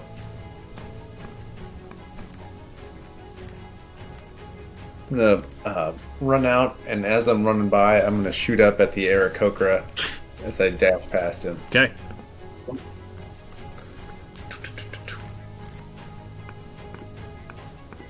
Ooh, 13. Goes wide. It's for, I think, one of your first misses. Anything else, Joel? It is. Nope. That's it. I'm done. Okay. The Aarakocra pulls back, seeing that the lightning had less effect than he wanted. You see him pull back his hand, and you see a ball of fire start to appear. He's going to cast Chromatic Orb at level 1.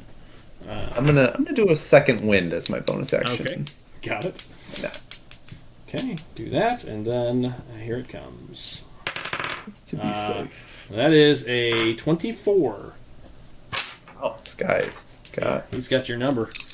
That's a 19 twice. It's the same roll. 48. Luckily, it wasn't a nat 20, because that would have been real bad. Unhealthy. Would have been a downed character. This is fire damage for 11, 12, 13, 14 points of fire damage. That's what I did last time. Yeah, except you don't take it at half this time. Did learn from his mistakes. The wizard is going to run 30, I assume, Kevin? You want him to continue to run and make a melee attack at somebody? Yeah. Tries to get down there, can't. Shakes it off again. What? Damn you, get out of my head! And he's going to send it at you, Kevin. And he'll take the disadvantage shot on that. You know what? He's going to also cast Chromatic Orb. And he's going to cast it as Thunder. And that is a 2. So that's a miss. Boom! And that was a 2 and a 4 on that disadvantage. So extra crap. So I'm having the rolls occasionally too. I've just had a lot of 20s in between that have luckily been cared for by disadvantages. Drew, over to you. Yes. Got 2 more rounds. Right, I already moved. So I'll try to take this Aarakocra out if I can. Okay, yep. Get him. Get it. 15. 15, I think, is just a miss. Nope, Nope, that is a hit. Check which one he was. On the dot. Maxed out. Nice. 10 points. Not quite max, but Not maxed out. Oh, yeah. Come on, let's go. 10 points. a good hit. A good hit. Just hit. A just hit. That arrow sticks into him, and as it does, you see him spin around, and you see him just fall into the cavern. Nice. Done.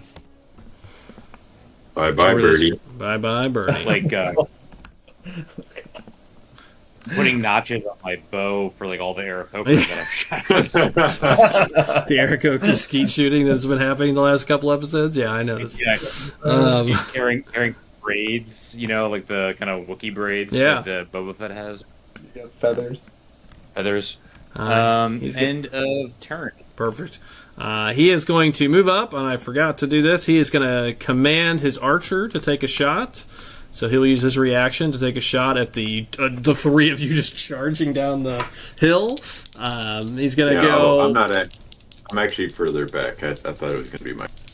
Oh, okay. Then it'll probably be Jay because he's up front. That's his reaction attack. It misses. And that's the dwarf's turn. Then the archer takes his actual turn, and seeing that he was shooting at you anyways, Jay, he will continue that attack. And that is a 16. I think that's actually a hit finally. It is. And I can't read that dice. Why do I keep grabbing that dice? Let me get rid of it. That is a 14. That is a miss. Miss. So one hit for 7, half to 3. Nothing. Alonis, over to you. Probably 2 quick rounds left before we wrap up. Did not get to the... Back to not being weird. Huh. Doug, if you could just move me like right here. Okay. Gotcha. Thank you. That's 40, right? Yeah, about 40, yeah. Yeah. All right, and I'll move my hex to this guy. Okay. And throw 2 Eldritch Blasts at him. Okay. Ugh, natural 1. And a 23. That will hit. 1 hit. Yep.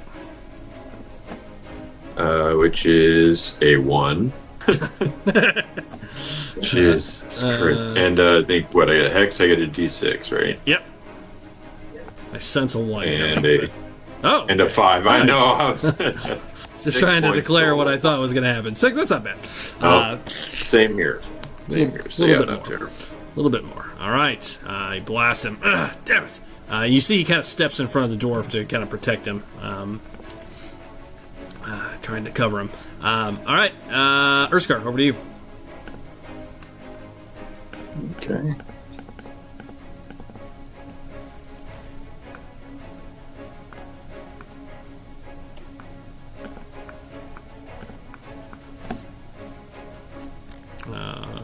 Croc is next.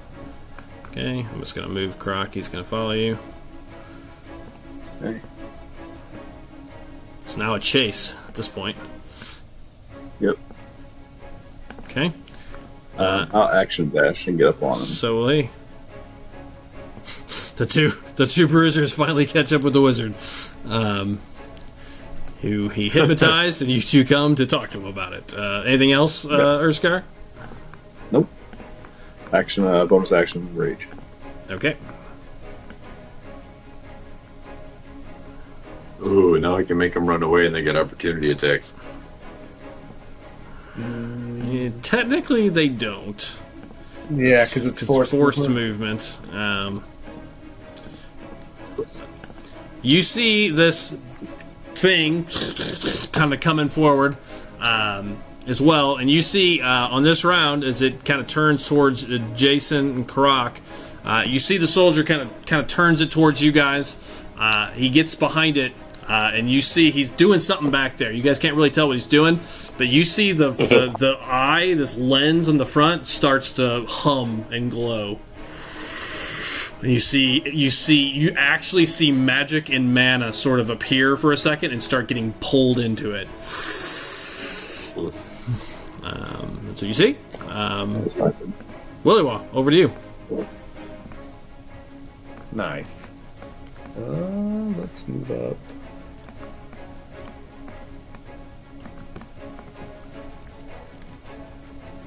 Gonna up there, and then I'm gonna take a shot at the Crown of Madness fellow. Okay, the wizard. First, I'm gonna use my bonus action to curse at him, and Please then do. I'm gonna take a shot. Okay, go ahead. With a 20 to hit. That'll do it. 4 a total of 11 points of damage. Got it. He is now bleeding profusely as that arrow sticks into his backside. Anything else? End of turn. Okay, keeping him quick. Aarakocra's dead. His go. He is still crowned of madness. He is going to run up. Can't quite get to that guy. Will continue. He will trying to get you out of his head, Alonis. And he's going to try to send this time a lightning chromatic orb at you. With disadvantage. That's the same roll twice, and that's a hit. 24.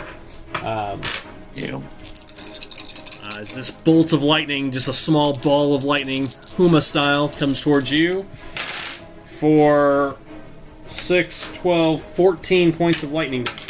I've rolled that same roll 3 times. Gonna do a damn concentration check, huh? Yep, that's going to finally be a concentration check. DC 10. Been a while since you've had one of those. A 17. No problemo. It's been a while. No problemo. He is done. The soldier is up. He's going to stay right where he's at, take the dodge action, protecting his friend. And then Aaron, it's over to you. And we'll do one final round. So you said the guy with the machine, they've got a force field around them? It's like a bubble, yeah. It looks like the shield spell, except it's still there. Oh, okay. In that case, and then this is an archer here. There's an archer in front of the machine. Yep. All right. I'm going to shoot the dwarf who's been yelling out stuff. Yes, he has been.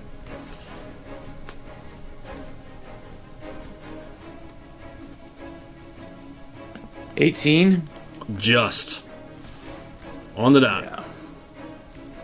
Yeah, I got lucky with a 9. Yeah. For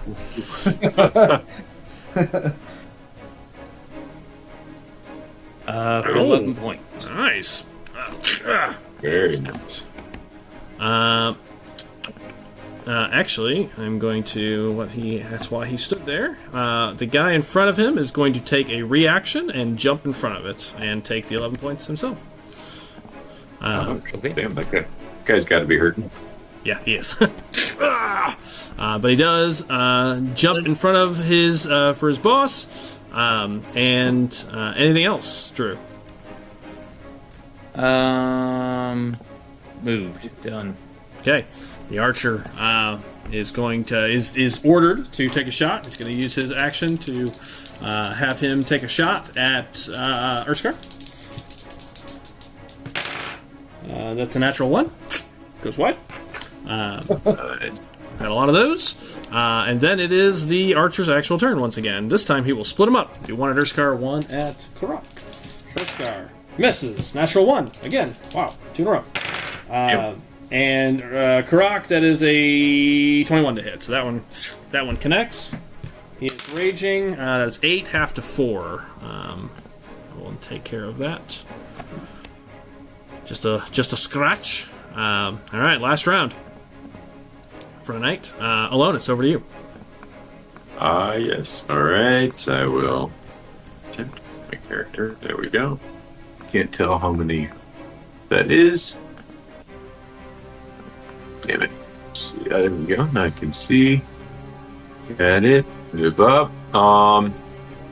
Take 2 Eldritch Blasts, I guess. Well.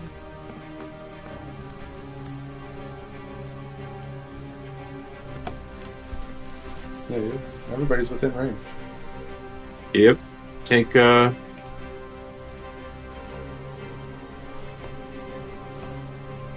couple Eldritch Blasts at that guy. Which guy? I'm sorry, the guy I hit last time as well. Oh, Try to okay. get this guy out of here. Yeah, he's not looking good.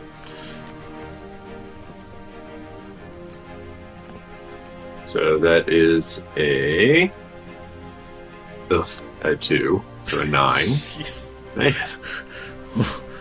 And a 3. Wow. 2 shots. Just playing off this guy's armor.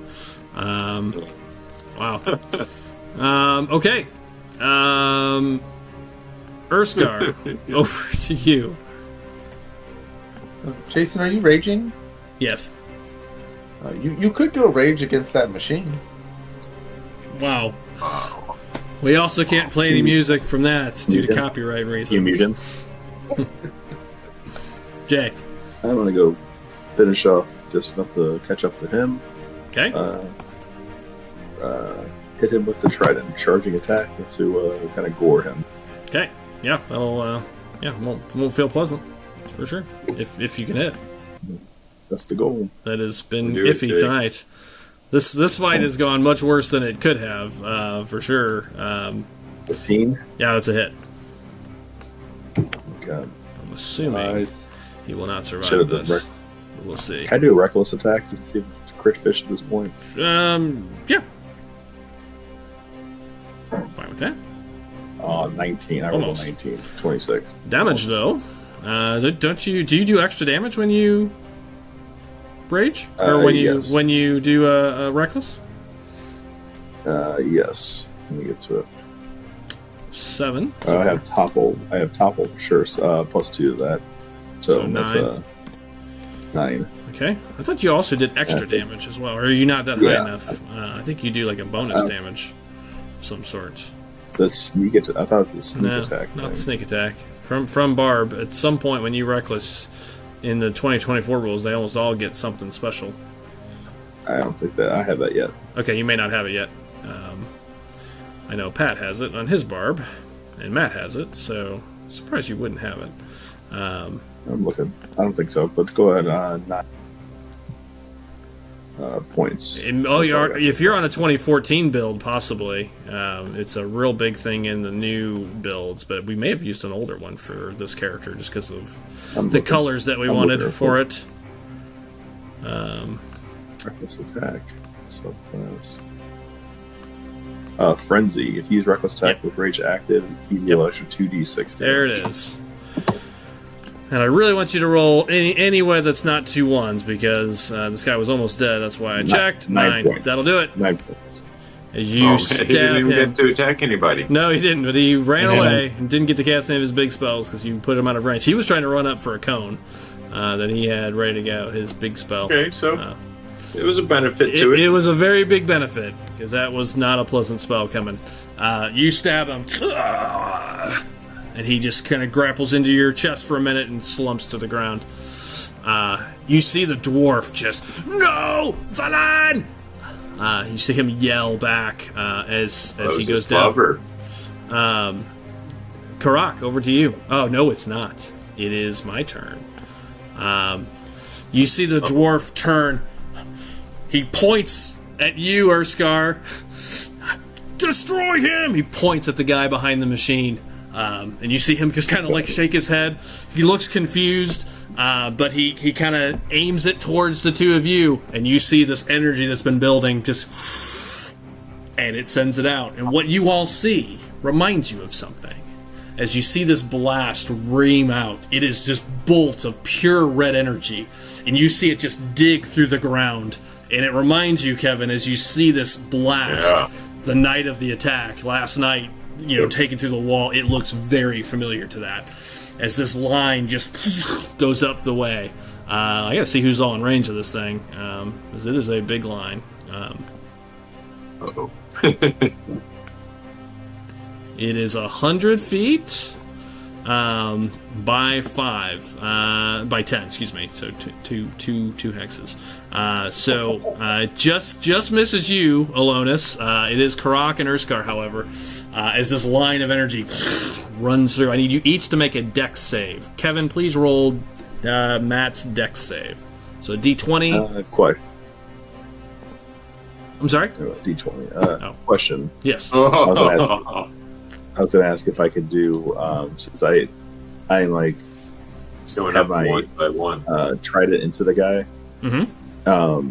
Can I use him as like almost like a shield if that's coming? I see that coming. Sure, you try it. He's incinerated, but he's just as it goes through. I mean, I'm not expecting to be like no, everything, but maybe a understood. couple points, Maybe a +1. We'll see.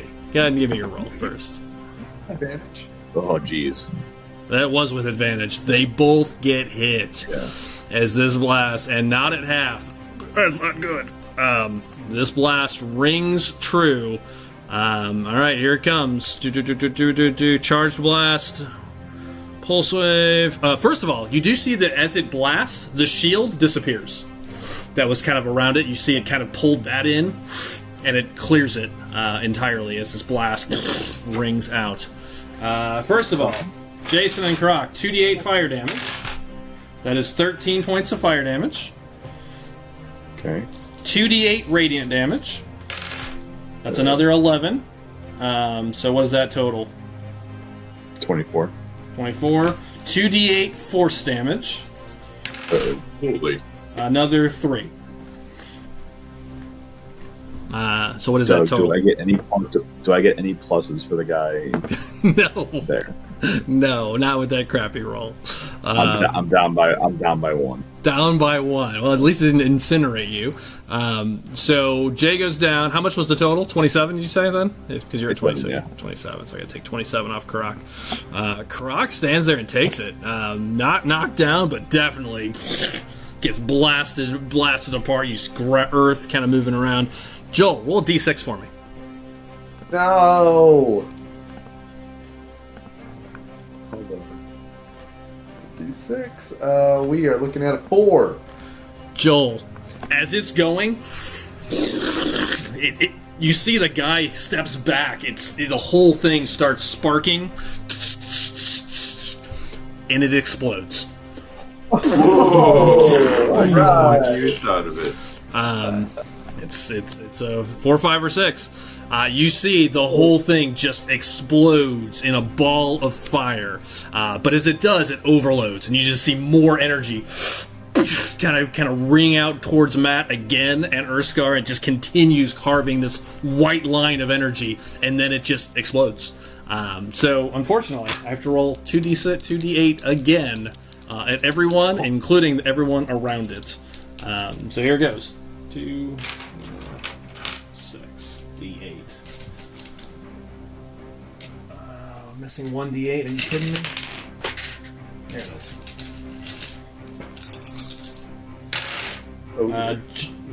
What is your total hit points left, Jay? Just so it's like 60 something, -1. right? Yeah, but it's like 60 You're something. hero. Yeah. His max 63. is like 60 Yeah, something. I can't insta kill you. I just want to make sure.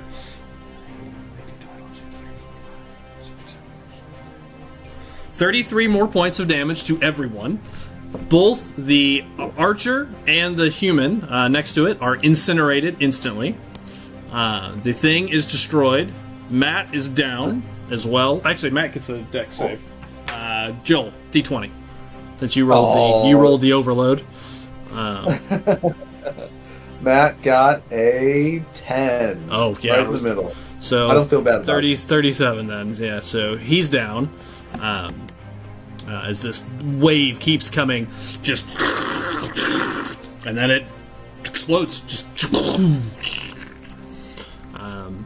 Oops. and that's all she wrote. There was a hint of that as they kept saying they weren't getting it to work right when you were listening to them as you guys were going past them, that there was a chance for overload. Okay, Matt's up. I'm gonna let him roll that death save because we're about to end, so I will let him start that death save next time. Willy Wong, over to you. Actually, it could be a nat 20, so I guess I need to roll it. Okay. Was not a nat 20. So we're clear. Nat 20. It was not a no. It was not a net. It would have been awesome to see him just stand up from that, like, oh yeah. Willy Wong. I have integrity. I'm gonna run forward, and then I'm going to. There's a guy in front of the dwarf. You said. Yep. Sure is. He's heavily wounded. I'm going to curse the dwarf. Okay. And then shoot the guy in front of him. Okay. Here we go. Or shoot at the guy in front of him, I should say. I get a 13 to hit. Plings off his plate. No damage. Anything else? That is the end of my turn. I think we have one turn left, and that is dead. Oh, the assault soldier is still alive. Saying Jason is down. Actually, never mind. He's going to step in front of the dwarf and continue to protect him. Actually, finish them! He'll yell. So he'll have to run up 30 and action dash towards Alonis this round. But that's all he's doing. That's his turn. Then it's Aaron's turn. And it's the last go. I'm going to try to shoot the dwarf anyway. Okay. Well, he cannot jump in front of him this time. AC 18. 25 will do it. 25. Nice. Get him good. Yeah. For a whopping 7. Yeah. But Middle of the road. Sticks in him. Things. it is still a bow. It is still a bow. That's right. All right. He is going to command the guy to attack you, Alonis, on his turn, which he will do as his action. Dash. He's using his reaction. So his ability is he can command troops. So he is going to use his reaction now to take a swing. That is a 5, 6, 7, 8, 9, 10. Goes wide. As he does, that's his whole go. He is going to move up, though, to help in the fight, finally. Seeing the destruction, just like, damn it! Stupid things! Do this myself! And he starts charging up, and that is, he actioned, he moved, and that is the end of the round, end of the turn. That is where we're going to have to stop. Went a little bit late. 2 down. As he goes charging into the fray, 2 left, 2 down, and we'll pick this up with episode 20 next Sunday. Or sooner. Yeah, or sooner. And we will pick this up next Sunday. Thank you for listening. If you're listening, we will see you next time. Have a good night. Adios.